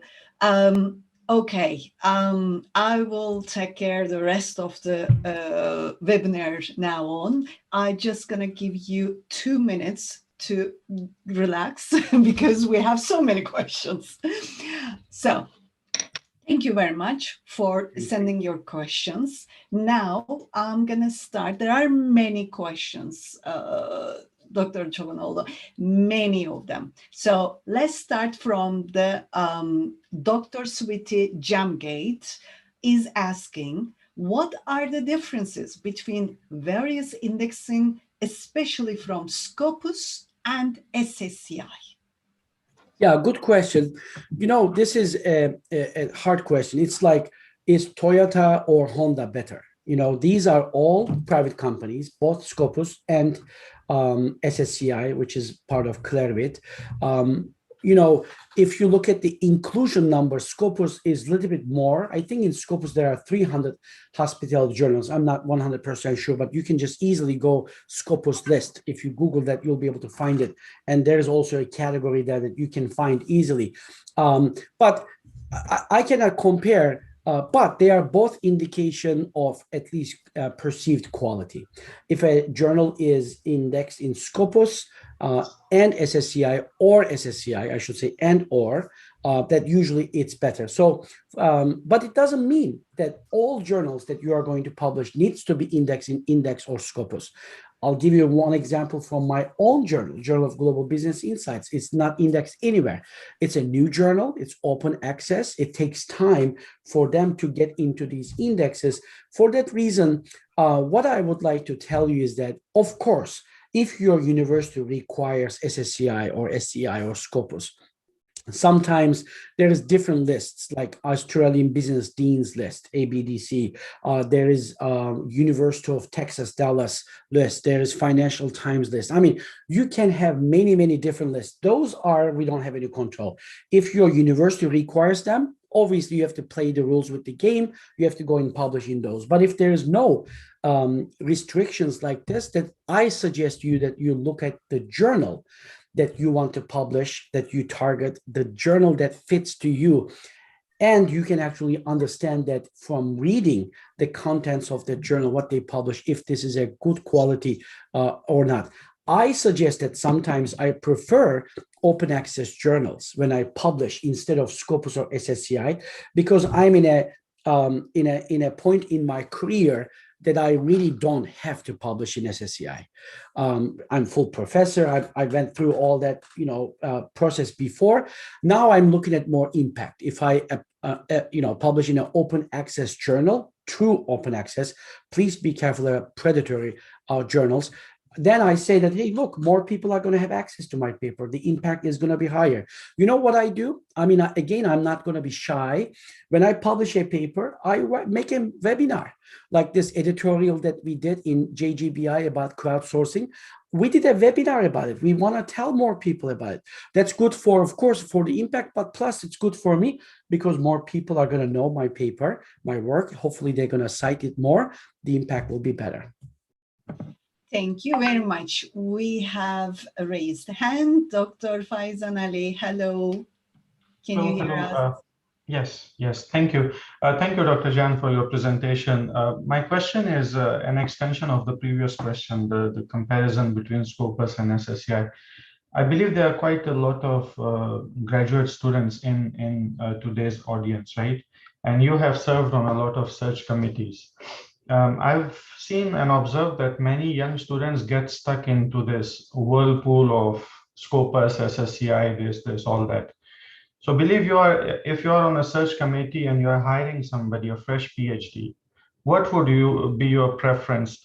Two top tier publications versus 10 Scopus or a bit lower level publications? What would you say? What would be your suggestion? Faizan, this is a very good question. Obviously, it depends on the university, the people's requirements, right? For example, I'll just give you an example from the MoMA College of Business. In our university, our college is very focused on being included in the AAU, American Association of American Universities, kind of like top league of the universities in America. 65 universities are part of it. For that reason, in that one, they have set of journals. So when we are looking for a new faculty member or a graduate student, of course, if a graduate student has a paper in one of those highly seeked journals, it's perfectly a plus. But that's not only way of doing it. So as a young scholar, if you are a graduate student, what I would like to tell you is that instead of focusing on where you publish, focus on what you publish. As long as what you publish is quality, is good, that's what it matters. If you, let's say, publish a paper and nobody reads about it, maybe it's in a top, versus that you publish 3-4 papers in a relatively lower ranked journals. Because as I told you, I asked this question actually to the editors of the service journals last week. Somebody actually put the link there from Glosser. It's available on YouTube. Feel free to go there. We asked this question to them as well too. So for these people, that the quality of the paper, the impact it's making, more important than where it is published. Just because I asked them, is the impact factor the only measure of quality for journals? And they all said no. But yet everybody, all journal editors, when they say, I'm the editor of this journal, my journal's impact factor is this, they are proud of that because that's quantitative. That's what we always measure things. So again, Faizan, to everybody, that's the rule of the games, right? If you're playing soccer, if the soccer game is 90 minutes, you can't just say that I'm going to play 145 minutes. You can't say that. So you have to learn the rule of the games, then play accordingly. But if there is a flexibility, let's say that it's 90 minutes, but in 90 minutes, there's no restriction where I can go in the field as long as I don't go outside of that field or the ball is in there, then do that. Thank you very much. Actually, another question, which is related with the previous question. Sabit, I don't know name, sorry, sabitaexim@gmail.com send it this question. Just wanted to check if we start with SSCI or Scopus and ABDC, how to make a choice?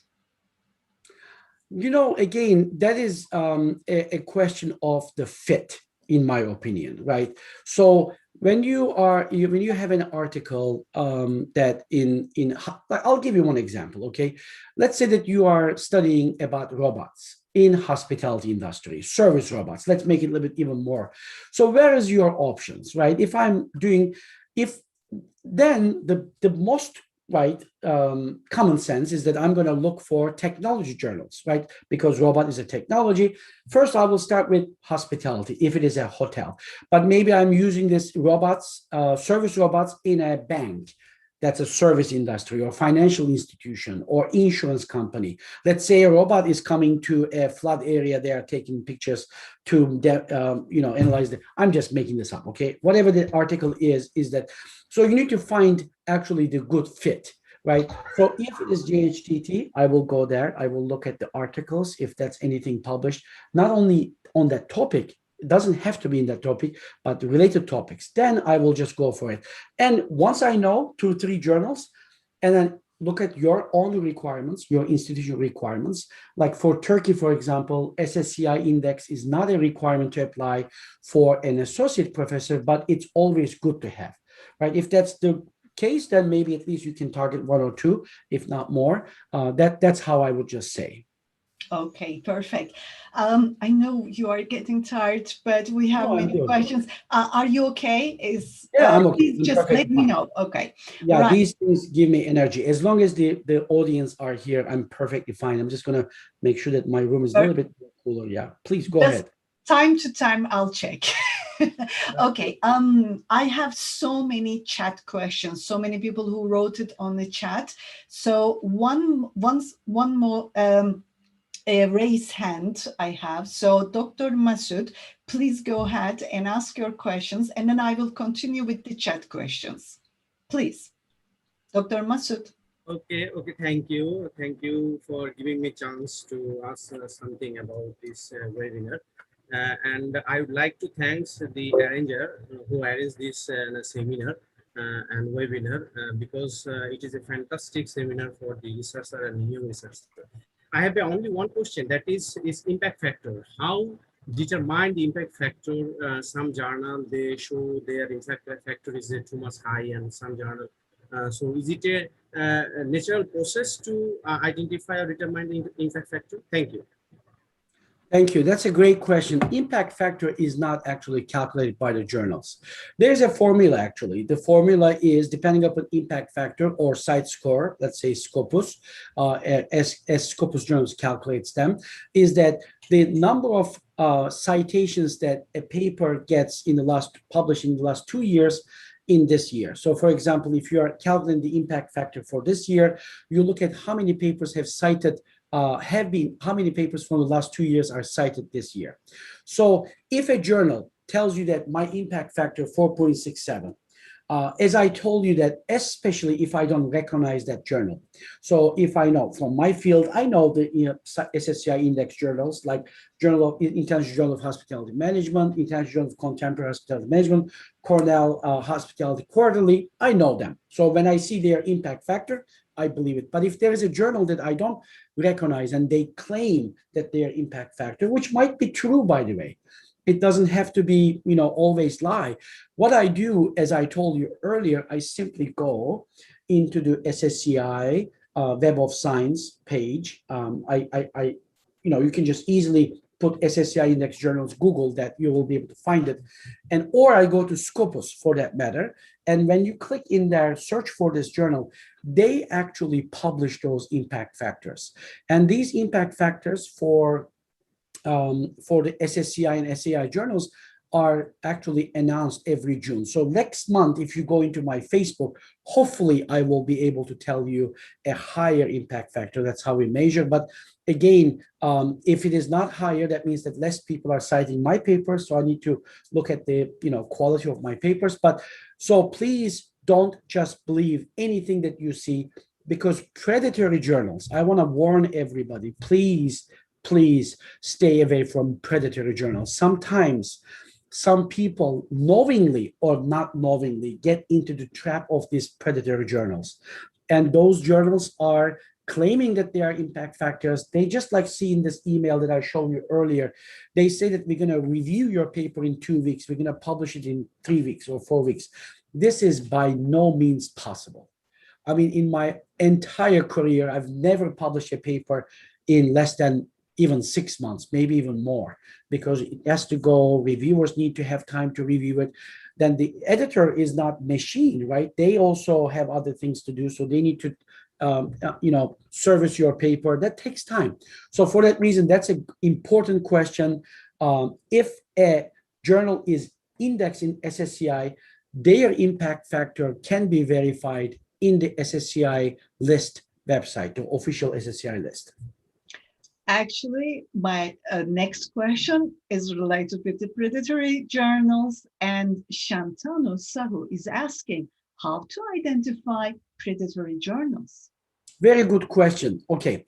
One of the ways, of course, easier way of identifying a predatory journal, is that if they are promising you a fast publication, I'm sorry, not even submission, but publication. Fast reviews is perfectly fine, like with JHTT.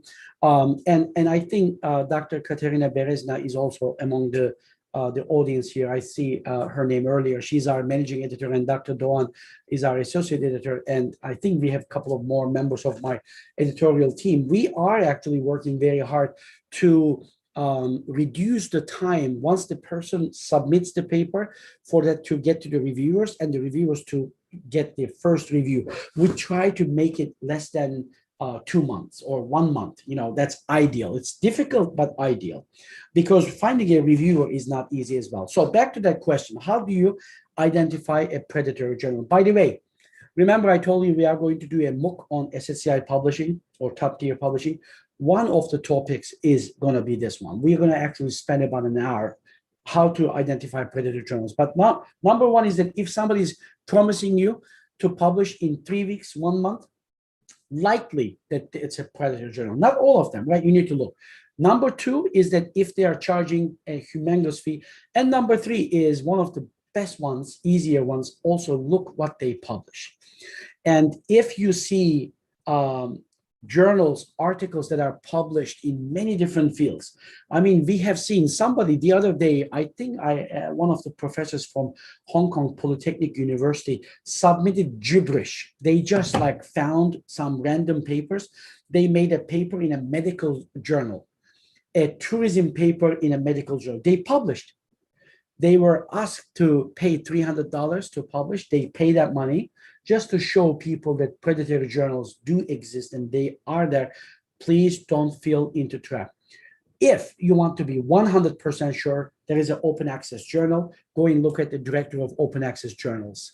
That's not enough by itself. Go and look, ask your networks. Do your research before you submit, because maybe in the short term, that may give you the publication that you need to apply this promotion or to get that job or whatever.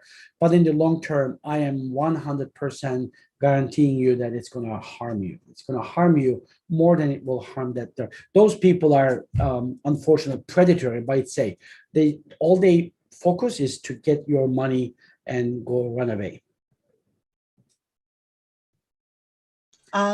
You already answered this question, but maybe there's something that you want to add.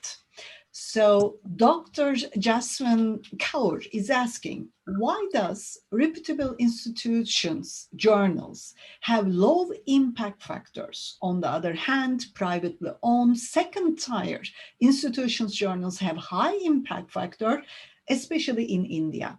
In this kind of situation, which journals should we choose to publish? You know, this is also another, maybe a big discussion about the quality, what defines quality. So let me just tell you one thing. Impact factor is, as I told you, the definition of impact factor is looking at the articles that you publish 2 years behind, or 1 year or 3 years, depending on whatever it is, the articles that you publish in 2018, 2019, how many times they are cited in 2020, right? That's how impact factor is calculated. So the more your papers are cited in the future articles, the more the impact factor is. So if a journal's impact factor is lower, it doesn't mean that it is low quality always. I'll tell you why. For example, I'll give you one example. My friend is publishing in archaeology. She is an expert in Hittite or Hittite. I don't know how to say it in English, but there is a civilization. How many people do research in this area? So her papers are cited 1 or 2 times. Am I going to say that your papers suck, not good, bad? No, absolutely not.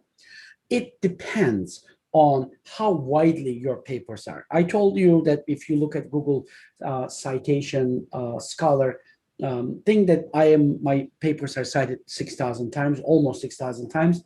And then the top 3 are actually methodology articles. One of the articles that I did as a graduate student to compare facts, male and male survey methods. Many people use it. So the point that I'm trying to make here is that even though you need to look at the impact factor, don't let that be the only decision making for you to pick a journal, because that's not the only way. Again, I'm telling you, look at the fit, look at the access. And sometimes some editors actually do not market their journals. If you look at mine, again, I'm very proud of the articles that I publish in my journals. As soon as an article is published, I share that in my social media everywhere that I can. I say, look, we published a beautiful article, wonderful article, read this article, cite this article.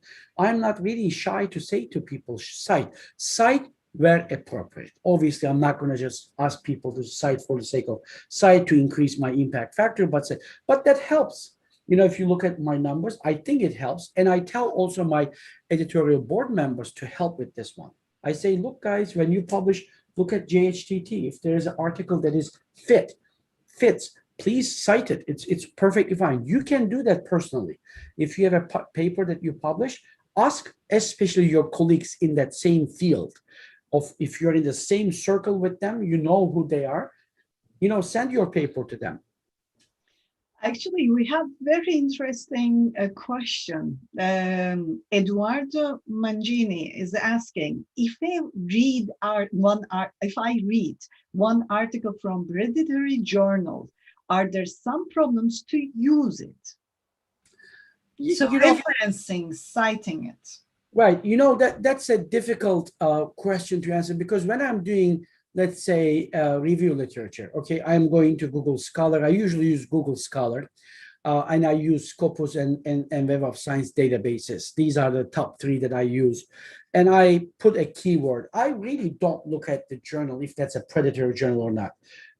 I just look at put the keywords there. Let's say, again, based back to the example that I'm going to give you, service robots in hotels, right? So I put that keyword, I get all of them. I don't really look. So using that, probably not a problem, because I may not know, but publishing in them is a problem. So I'll give a short answer to this one. So don't worry about using them if it comes in that, and if it is good, right? Obviously, you need to look at what's the content, right? You're not going to cite just because it appeared on your list. That you may actually utilize it, but hopefully less and less people will publish, so these predatory journals will actually disappear. I give you for a second to drink a water, and in meantime, I'll give a word. Bihat, Sathansu Bihat. Am I correct? But we can, oh yes. Yes. Please go ahead, ask your question.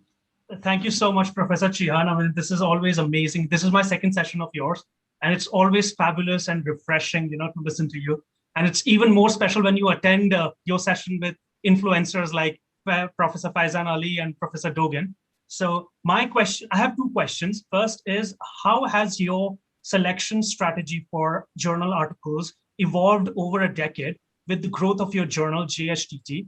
And secondly, for an amateur researchers like us, we are always stuck with this, writer's block. Like, we always want to be perfectionists, and we just waste time overthinking about our research papers. They say perfection is the killer of time, and we just simply kill the time before making the decision. So any points on that?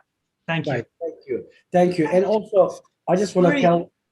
Sorry, Dr. Chobanoglu. Actually, we have many questions related with the same questions, so you will be answering all of them in total. Absolutely. So thank you. First of all, I just want to tell you that Faizan Ali is in attendance as well here too. Dr. Faizan Ali, he's one of the experts in methodology and scientific publishing, even probably more than me. So he's also doing many great sessions. And I want to also do a small commercial for him. If you go to YouTube and write Research Beast, you will be able to get to his YouTube. He is I've never seen another unselfish person, given person like himself as well too. So please utilize Research Beast is the key word. If you were to put, I think it's either the terminology I gave it to him, because he published research while he's sleeping. When he wake up, like there's 2 SSCI publications there. So it's funny, but I just want to say that he's doing a lot of great work. Actually, he's the one who is working with me very closely about this MOOC class that we're going to do on research methods. And part of it is going to be one of the courses inside of that module is going to be SSCI top tier publishing. So that's okay. Back to your thing. I will tell you that I never published before I was a graduate student, right? I was a graduate student at Oklahoma State University. didn't know anything about academic publishing. I went to a CRE conference thanks to my professor who supported me to go there, Pat Morio. And I start talking to people. So I understand this publish and or perish kind of a mentality there, because if you don't, then you cannot get promotion, all that stuff. So in the beginning, my philosophy was on quantity. I wanted to publish as many as possible. What I did, and I actually looked at my courses. I was taking courses, right, in master's and PhD. So I looked at those courses, and every course, at least in America, almost every course has a research paper attached to a course. So in other words, if you take the syllabus, you will see the requirements. There is an exam, there is assignments, but there is always, almost always, there is a research paper. So one of the professors that I met told me that, Jihan, whenever you do a research paper for a class, try to make that a publishable paper. So put a little bit more time into it. Most of the professors do not want you to collect data, analyze it, and then send it to your journal, because a semester, 3-4 months may not be enough for this. But he told me, I never forget in this conference, that what you need to do, think big when you start this research paper, and then make it in such a way that you can collect data even after the class is finished. Maybe you spend 2-3 more months, and then turn that into a publishable paper. So if you look at my first, if you go to chobanoglu.com, my last name, if you click on research there, you will see the list of almost all of my papers. I should update it more frequently. But if you look at the 2001, 2002, 2003, this is the first time that I start publishing, you will see a lot of quantity there. And there was a little bit lack of focus. I was publishing in this field, that field, because that's the years that I'm finding myself, right? But now, if you were to come to me, and I sometimes get emails that people say that we want to do a paper with you in gastronomy. You know, I have nothing. I don't know. I mean, I'm a good eater. I can eat well in hummus and all that stuff that I showed you earlier, but I'm not going to claim that I'm a good researcher in that field. So focus is key, right? What you need to do as you build yourself as young researchers, create 1 or 2 main areas. Don't claim to know everything. If somebody is telling you, come and work in this field, unless you have a good reason. I'll give you one good reason. Maybe like I had some paper about ethics. You can just say that, Professor, are you expert in ethics? No, I'm not, but I'm expert maybe in a methodology that they needed, the team member, right? So then they invited me, and then I write in my CV. In this paper, I contributed to the methodology. Conjoint analysis. I use conjoint analysis several times. So some people invite me to help them with that one. That's perfectly fine. So find your focus, whatever it is. While I'm answering this question, because I mentioned the team, let me just tell you a couple of words. I didn't have it in the slide, but teams are very important, especially young scholars.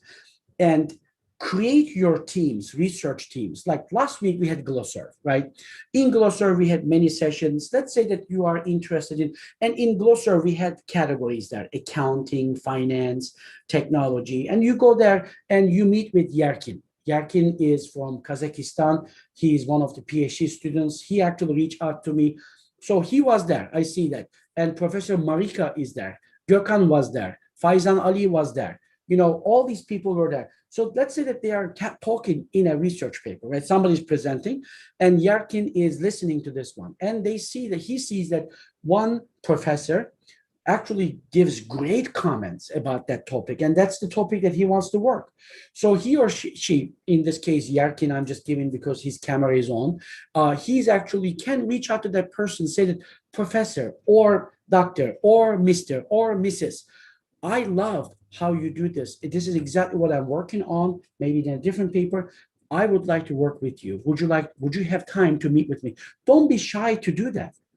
You know, it's perfectly fine. The worst that they're going to say to you, what can they say? The worst is no, I don't want to work with you, right? They can say no. What did you lose? Nothing. You can go to the next person. But if you create a good team, a strategic team, that you 3, 4, 5 people, and then you meet together, you create a stream. Obviously, you are in the same team. That means that you are sharing the same interest. You say, okay, guys and ladies and gentlemen, what are we going to do? We're going to do 4 different papers. It's going to complement each other. Let's start with this one. Somebody's going to take the lead in this paper. The other person is going to take the lead in this paper. Yerkin's role in this paper is going to be methodology and data collection. Dr. Senem Yazıcı's role in this paper is going to be, let's say, discussion, because she comes from the industry experience. She will write perfect implications. Do you know what I mean? So make sure that you also create your teams, even some famous professors. When I say famous, meaning that those people that you look up to, like I did also. Mike Casavana is one example, right? Clayton Christensen, he used to be a professor in Harvard. I reach out to these people. I have this mindset. If they say no to me, or if they don't reply to my email, what am I gonna lose? 10 minutes to write that email? Okay, let me lose that. That's no big deal. Sometimes also, let me just tell one more thing, then I'm gonna finish this question. And Faizan raised his hand, maybe he will add something. One thing that I'm gonna tell you is that sometimes when you email a professor to work together, or for whatever question, maybe they publish a paper and you need to get the permission to use the scale that they use something. They didn't reply to you. Some people take this personal, say, oh my God, look at this guy. He looks up, he doesn't, or she doesn't do this. No, sometimes, look, I'm gonna, if I show you my emails, I have more than 500 unread emails. And this is despite the fact that I have an assistant. I actually have an assistant who checks the emails for me. Just this is over the weekend. So just because that person doesn't reply to you on a timely manner doesn't mean that he or she is not interested. Sometimes you need to be persistent. Reach out to that person again, maybe email, maybe social media. You will get it. If not, that's okay. You don't have to kind of like make it obsession. Faizan, you want to add something? You have your hand. Yeah, sure, Dr. Jan. Yes, all are very practical tips. I mean, you know this. You and I met through a conference, and after that, we worked together, on several things. I wanted to mention Kisang Ru. He is a famous professor in my areas. When I started my PhD, I just reached out to him, sent him an email, asked him if I can work with him. But it's not directly, like, sometimes it's not a good idea to directly just tell the professor I want to work with you, because it may sound a bit off for many people, right? So there should always be a connection. I mean, the reason why I reached out to Kisang was because he was working in that area and I cited his work. So I mentioned his work. And now he is one of my best friends for 8 years. Actually, he is the most co-authored person with me, the amount of papers we have done together. One thing for students that I see with collaboration emails, when they write an email, the email sounds like if the student is a professor and the professor is a student who you are writing to. The email sounds so, arrogant or direct, like, something like this. Not a good idea. I mean, it just creates a bad impression, right? So don't do that type of stuff. And lastly, think of professors or other people, not necessarily professors, even your friends who you work with, as human beings, not as co-authors, because that again is pretty bad.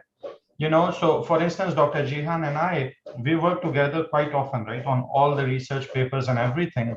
But we also meet at Dunkin' Donuts or here, there, just to talk personal stuff. We call each other just to talk personal things, because we also are friends, not only co-authors or researchers.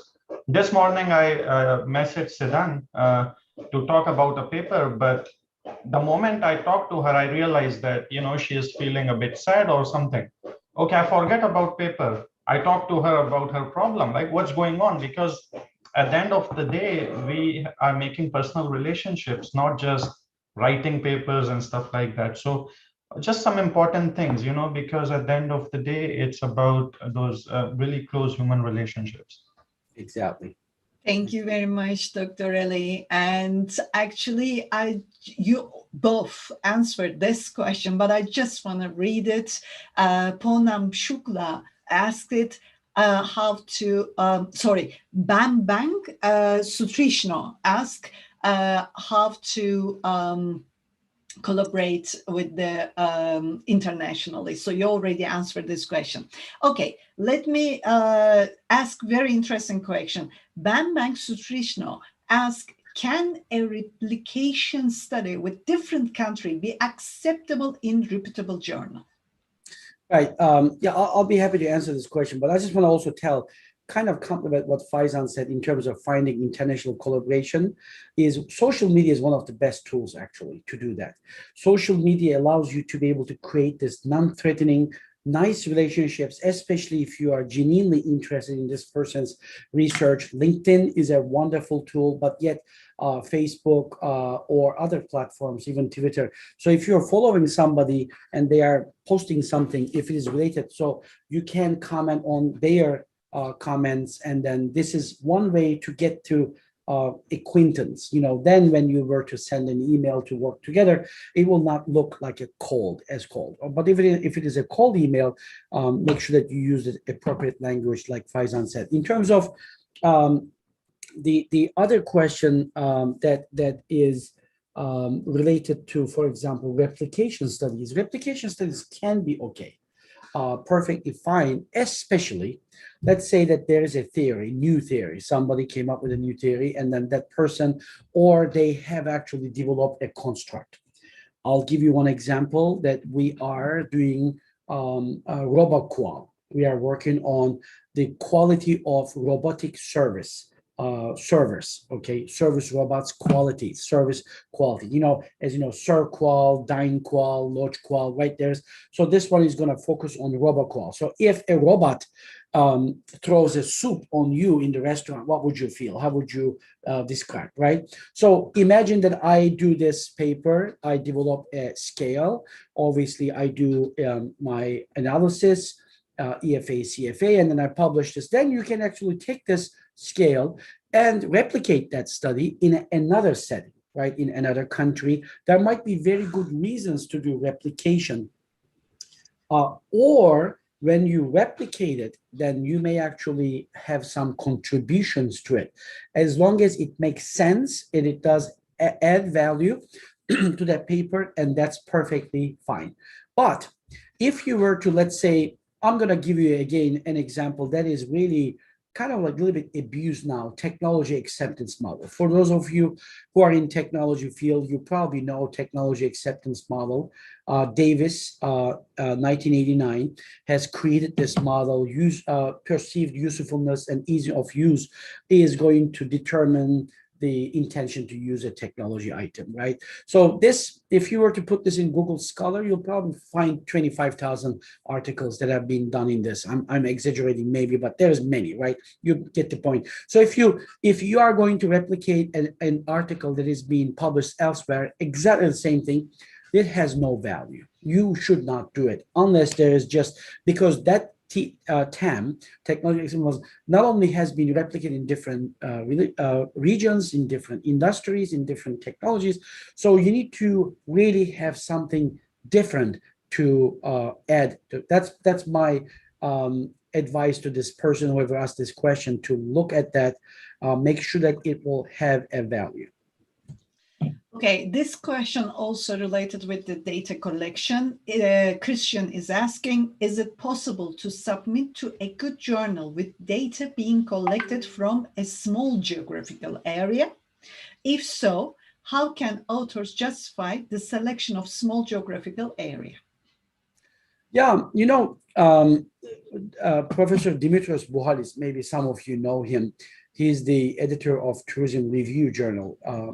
That's the oldest tourism journal actually in the world, and now it's in SSCI index. He's very particular about this. If somebody were to send an article to his journal and that's from a small geographical area, he often sends it back, and especially if that article did not make universal implications. I'll give you one example. If your population is the Fortune 100 companies, the CEOs of Fortune 100 companies, how many in the population? Only 100 CEOs, right? And if your population is, if your sample is 35, I will say that that's a good sample. 35 of a Fortune 100 CEOs is unbelievable.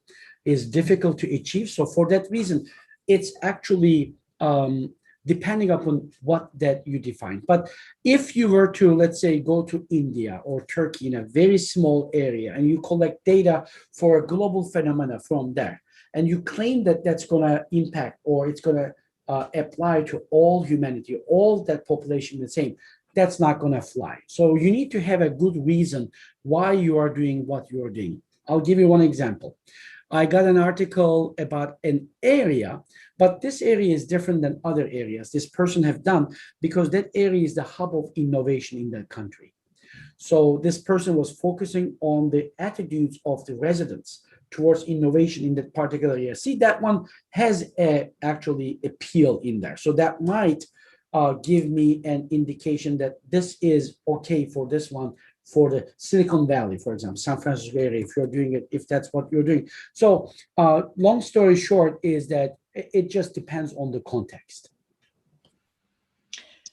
Okay, interesting question. Which sections do the editors review the most in articles submitted to the journal? As I told you, I look at the title, right? Title is number one. If the title doesn't tell me that this is related to my journal, I'm just talking about JHTT, they're going to lose point there from number one. And of course, the abstract. JHTT is an Emerald journal. It's published by Emerald. Emerald uses structured abstract. So purpose, originality, method is separate. So I look at that. And they need to have, in a short time, give me a good information. And later, number three, the third thing that I look, title, abstract, and then number three is the references. I look at the reference. And that's, I'm going to need to qualify why I'm saying this, because it's technology art journal. And I would like to look at if these people, you know, it's very easy. If you are seeing a journal that's submitted to a journal in 2021, and the latest reference is from 2017, what does this tell you? This tells me, maybe to you different, but it tells me that they tried to submit this to other journals. It got rejected 1 or 2 times. Then they did nothing, submit that same article to another journal. And that's a big no. That should not happen. It's okay to submit the same paper once it's rejected from a journal to another journal, but you need to do the homework. You need to actually, look at those reviews. Hopefully you get some good reviews. I mean, reviews is a gift, right? Sometimes you don't have to agree with the reviewer. Look, am I perfect? No. Are you perfect? Most likely no, even though you may say I'm perfect, but all of us are not perfect. Reviewers are not perfect. Editors are not perfect. And there is a lot of subjectivity in this process. Even though we try to be as objective as we want to be, there is a lot of subjectivity. Maybe the reviewer doesn't really understand what you are trying to do. And they say, this is trash. This paper, this idea is trash. You can take it as a feedback, as a gift. You can just say that if this person understood this as a trash, that means I didn't do a good job. I didn't explain well. So I need to do this to well. And in next try, when I send this to the next person, next journal, that I need to actually identify these areas, make it better. Or there are some good places that I didn't explain how I selected the population, the sample, how I collected the data. Maybe I used Mechanical Turk and they hit me there. I didn't tell them that I had actually 2 or 3 questions in my crowdsourcing, in my survey that will kind of like get rid of the people who didn't read my survey. They just answer like this. There are strategies, right? If you look at that editorial, you'll find it. So those are the things that I want to tell you in this topic. Okay, so last 3, 2 raising hands and 1 more questions I will ask you, and then we are finishing. I know you are getting too tired. First of all, Dr. Mehmet Ertem, could you please ask your questions? Yes, thank you. And first, it's a very good session. I attended quite late due to the technical problems of mine, but it's very good. Thank you for all who are organizing this. My question is, I'm working qualitative methods and like grounded theory, like content analysis or something, some other methods of qualitative data analyzing. And publishing qualitative studies, publishing qualitative research is quite hard. Especially with the top journals of the management area. For example, the problem can be the number of pages of your study. And if you try to write a qualitative research, it takes pages. Of course, it can be downsized. Then comes the next problem, which is losing from the trustworthiness of your study. And what to do and how to publish a qualitative study. It's quite problematic for me, and thank you for your answer. Of course, absolutely. Dr. Mehmet Ertem, this very question was asked also last week to the panel that I, was one of the organizers. I didn't moderate it, but the service journals, they asked, what all the editors said, and I'm going to tell you what I'm going to say as well too.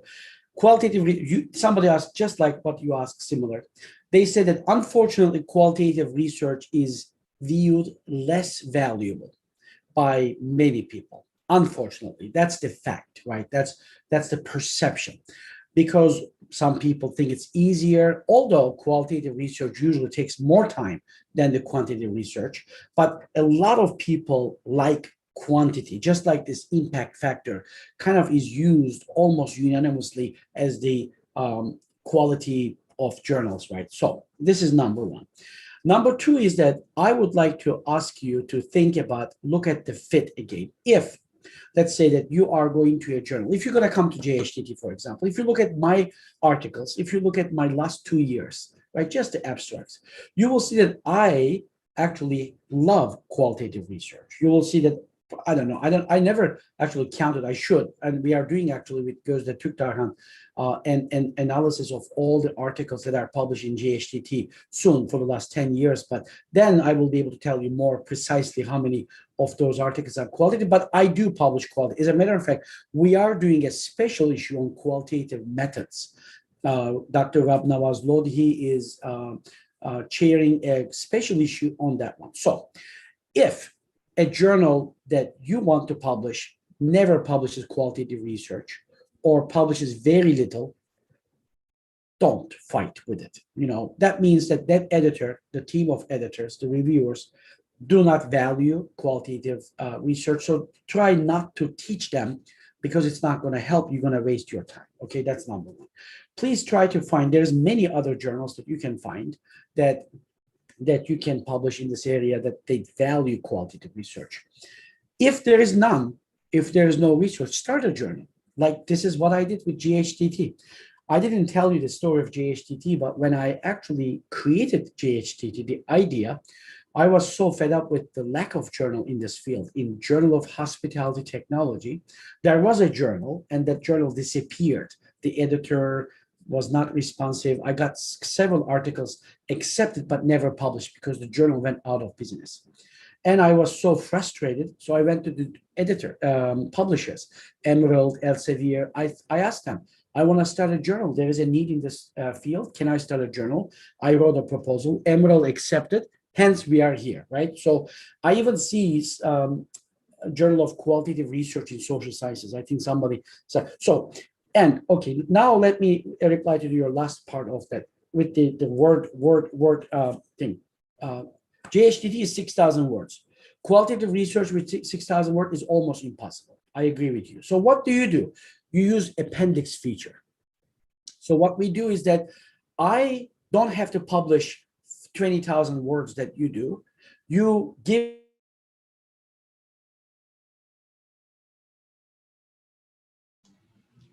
I think we had the internet connection problem. Well, Dr. Çobanoğlu reconnecting. Dr. Ali, can you please? Sure, I can.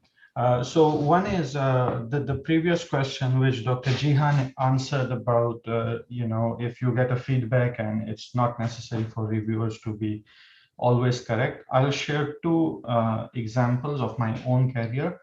One is maybe most of you have even seen that paper I did on the use of PLS in hospitality research, published in Dr. Fevzi Okumush's journal. That paper was a review paper. It was desk rejected by 6 journals, desk rejected, not even sent out to review. Anyways, Professor Fevzi always says to send him any unique ideas or whatever. So like earlier we were saying, you should have this courage. I reached out to Professor Okumush, and the only request I made to him was to send it to somebody who understands the method. And then that paper got accepted. I got several awards for that paper. And right now, it's in the top 0.1% of SSCI papers published in the field. Not even top 1%, but top 0.1%. So, you know, like what Dr. Jan was saying earlier, it's not necessary for reviewers to be always correct. One other example is just recently happened. I'm not going to name editors or journals or anything for the sake of confidentiality, but one of my papers was rejected by a top tier journal in hospitality. When I read the reviewer comments, it seemed like the reviewer was an undergraduate student and didn't make a lot of sense to me, and the paper was rejected. So first I thought I shouldn't appeal to it, but then I thought, why not? I mean, you know, maybe it's a human error because this journal receives 2,000, 2,500 submissions a year, and it's just not possible for editors to go through every single submission. So I reached out to the editor met me on Zoom, we discussed it, I put forward all my points, but I had my homework done, right? It's not like I am like a kid crying in front of the editor, it's not that. I had my homework done, every single thing was pointed, and I had a rebuttal for everything. So if the reviewer said you did this wrong, that you did this wrong, then I had a rebuttal with references, with support. And the paper got accepted, in fact, a couple of months ago or something. So these are just 2 examples I wanted to give you according to what Dr. Jehan said earlier, right? Thank you, Dr. Ali. Thank you very much. Professor Çobanoğlu just came back. Sorry about that. In meantime, we just wanted to, you know, fill the blank. So you may continue, please. Yeah, I mean, I don't know how much you heard me. I'm sorry. I don't know what happened. I mean, I've got pretty good, reliable internet, but I was talking to myself. I said, like, wow, they must be so impressed what I said. Nobody says a word. You know, everybody was like quiet. Now I understand why my internet is gone. Anyway, so that's funny. But I was just telling with the qualitative research thing is that it's just find a fit. I was telling, I don't know again how much you heard or not, but the story of JHTT, how I started, that you can even start a journal if you'd like, as long as it's. We heard all of them actually. The last bit we didn't hear it. You were talking. I think I was just finishing. Yep, that's all good. We're just finishing. Okay, so we are finishing too. Actually, we don't want to finish. I'm sure everybody have many questions. Actually, I do have lots of questions. I already saved it on a Word. And if I couldn't read your questions, please don't blame me. I'm sure, I was thinking about we need to do question and answer section for in another day, just for the questions, just for the answers. Because I know when you find someone who's knowledgeable, you just want to ask millions of questions. So I just want to ask one last question. Yerkin sent too many questions. So I only pick one question from him. So just he's asking how to find a good topic. Yeah, Yarkin, that's a good question. And also just about that, those questions that we couldn't answer, Faizan and I were actually talked last week about doing a session. We were planning to do this for Glosser, but there was no time left. But we want to do a session with himself, myself, and some other editors maybe, or publishers for that reason, just for question and answer session. So we will definitely let you know, just like we did this time. And then it will be all these kind of questions. So don't worry. This is an area that we see there's a lot of hunger. And the information also is we all learn. I mean, I'm learning today as I tell you these things. So learning never stops. So we'll learn from each other. In terms of Yarkin, what I want to tell him in terms of good topic, first of all, follow your passion, right? I'll give you this last example, then I'm going to finish it up soon. It's as it is 2.5 hours. Not only it's also difficult for you too. When I was in my master's program, I heard from my friends that accounting field is amazing. You'll find jobs. You make a lot of money. You'll make good salary, all that stuff. So I said, oh my God, in the first semester, why am I studying tourism? Let me switch to accounting.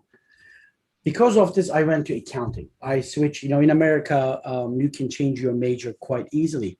And I start the first week, I took 4 accounting courses. I'm in the master's program. I start listening to the faculty members. I'm in the class. 1 week, 1 day, 2 days, 3 days. Oh my God. I respect all accounting people.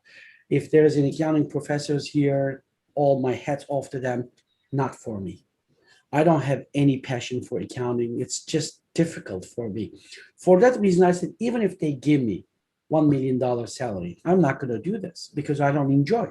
There are people who enjoy accounting 6 million times better than I do, or the people will hate hospitality in front of people, customer service, guest service, whatever, then they would never want to do it. It's different, right? There is a fit. Okay, so number 1, find your passion. Don't listen to others just because there is more money or there is more opportunity in this field, whatever your passion. Number 2, Yarkin, is reading. As I told you in my presentation, if there is one thing that you can get from this presentation is to be able to do what I call reading is targeted reading, not just reading anything, targeted reading. Once you know your passion, if it is technology, strategy, marketing, consumer behavior, human resources, food and beverage, you name it, whatever that is, okay, psychology, find that those publications, outlets, not just journals, as I've told you, conferences, industry magazines, even social media, newspapers, like Google Alert, right? Set a Google Alert on the items that you're interested, get it daily. Then you are going to actually, naturally, you'll be able to pick the best topics because you know why? Because those are going to be the pieces of the puzzle, one at a time. You are going to put them in together. And then one day, this doesn't happen overnight, right? This is not going to happen. Okay, I'm going to start reading in 1 week. I'm going to be expert. It's not going to happen. We're talking about years, right? You need to constantly read. Even I do. I'm a full professor, endowed chair professor. I know everything. I don't need to read anymore. No, I have to read every single day, just like anybody else. But what happens as you do targeted reading, as you read, and then when you go up into the 10,000 meter, 30,000 feet, bird eye view, you look, oh, I see the picture now. I see that that's been done, but I didn't, nobody has touched this one. Let me go and do this. You know what I mean? That's called gap analysis there. Yeah. Okay, thank you very much. It was really nice. And just final 1 minute, Dr. Faizan Ali, ask Dr. Ali, would you like to have your last 1 minute? Very quickly, yes. Earlier when Dr. Jihan got disconnected, I actually raised my hand to add something about qualitative research, but then because you asked me all of a sudden to put something in there, so I thought, well, I'll just share my stories. So about Dr. Mehmet's question, I review a lot of papers, right? And there's one thing that I see between qualitative and quantitative research is quantitative research has a very strict format, right? So there's literature, methodology, analysis, conclusion, blah, blah, blah, done. Qualitative does not have a standard format. So sometimes when researchers are doing qualitative research, it's a bit difficult to know whether we should put more of our findings because that's the main thing, right? Or whether we should put more of our discussion or implications in there, and it becomes difficult, right? Now, here's what I will tell you. Dr. Rab Nawaz Lodi recently did a special issue with Dr. Jihan for JSTT about qualitative research in hospitality and tourism technology. One problem that he faced was not enough reviewers.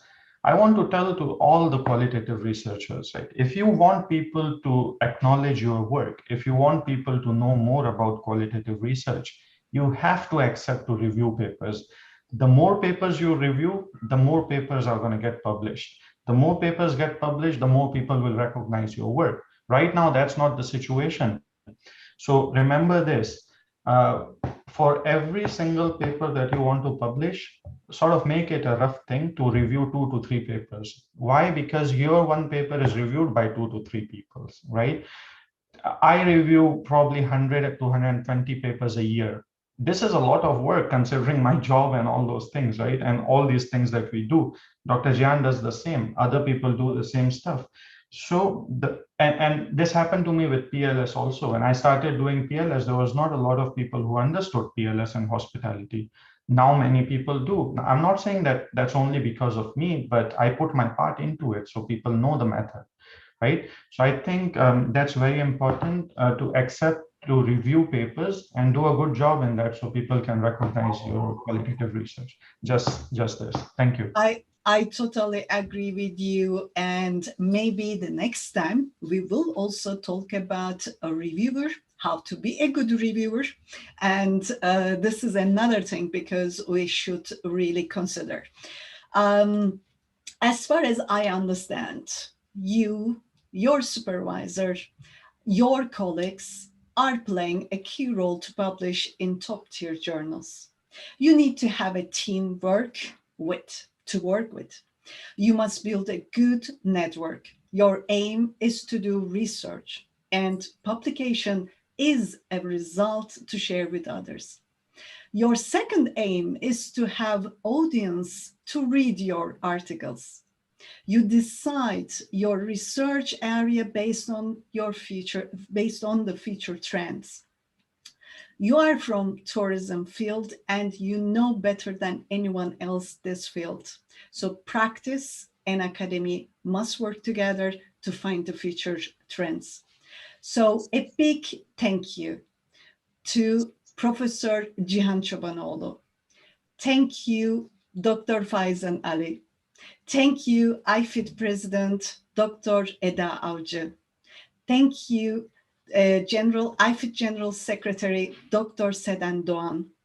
Thank you, organizing team Sarp Kumlu, Başak Özyurt, Eda Hazarfun, Gamze Kaya, Ramazan Bakır. Thank you for joining today's webinar on behalf of IFIT Turkey chapter, IFIT America chapter, and IFIT.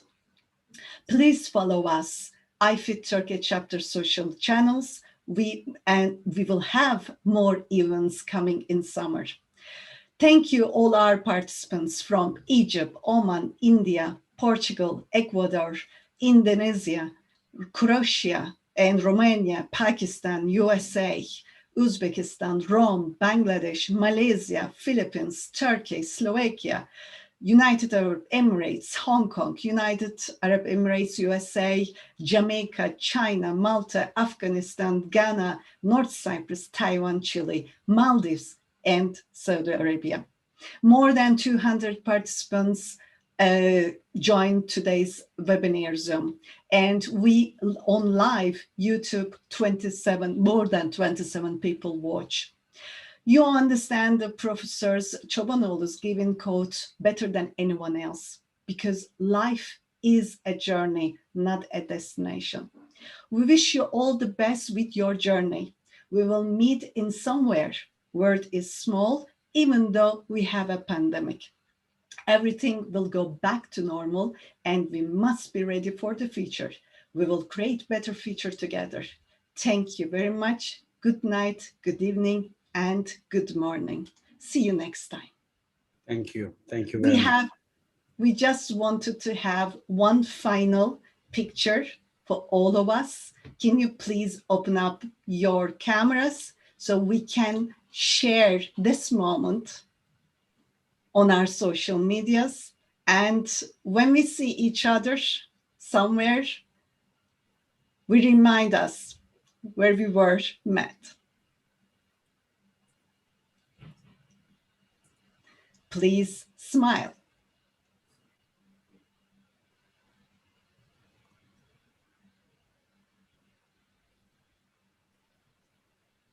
Thank you very much for joining today with us. Professor Çobanoğlu, Çobanoğlu. Where are you, Cihan Hocam? I'm here, yep. Oh, you are here because we have so many here. Thank you very much for this beautiful and informative webinar. And we would like to take we would like to want to have another webinar again in the future. Absolutely. Thank you so much. Thank you for inviting me. Thanks to all of you. That's been almost 3 hours now for your patience and listening and spreading the good word about research the world. So we'll see you soon. We'll be back with many, many more, hopefully, products if anybody wants to contribute to these efforts. And I would like to thank IFIT, Turkey chapter, for being very active chapter. I'm proud of them. And of course, the IFIT as an organization is doing a lot of great work. So please check them as well. And hopefully see you all soon in somewhere. Hopefully next time face-to-face also. Hopefully.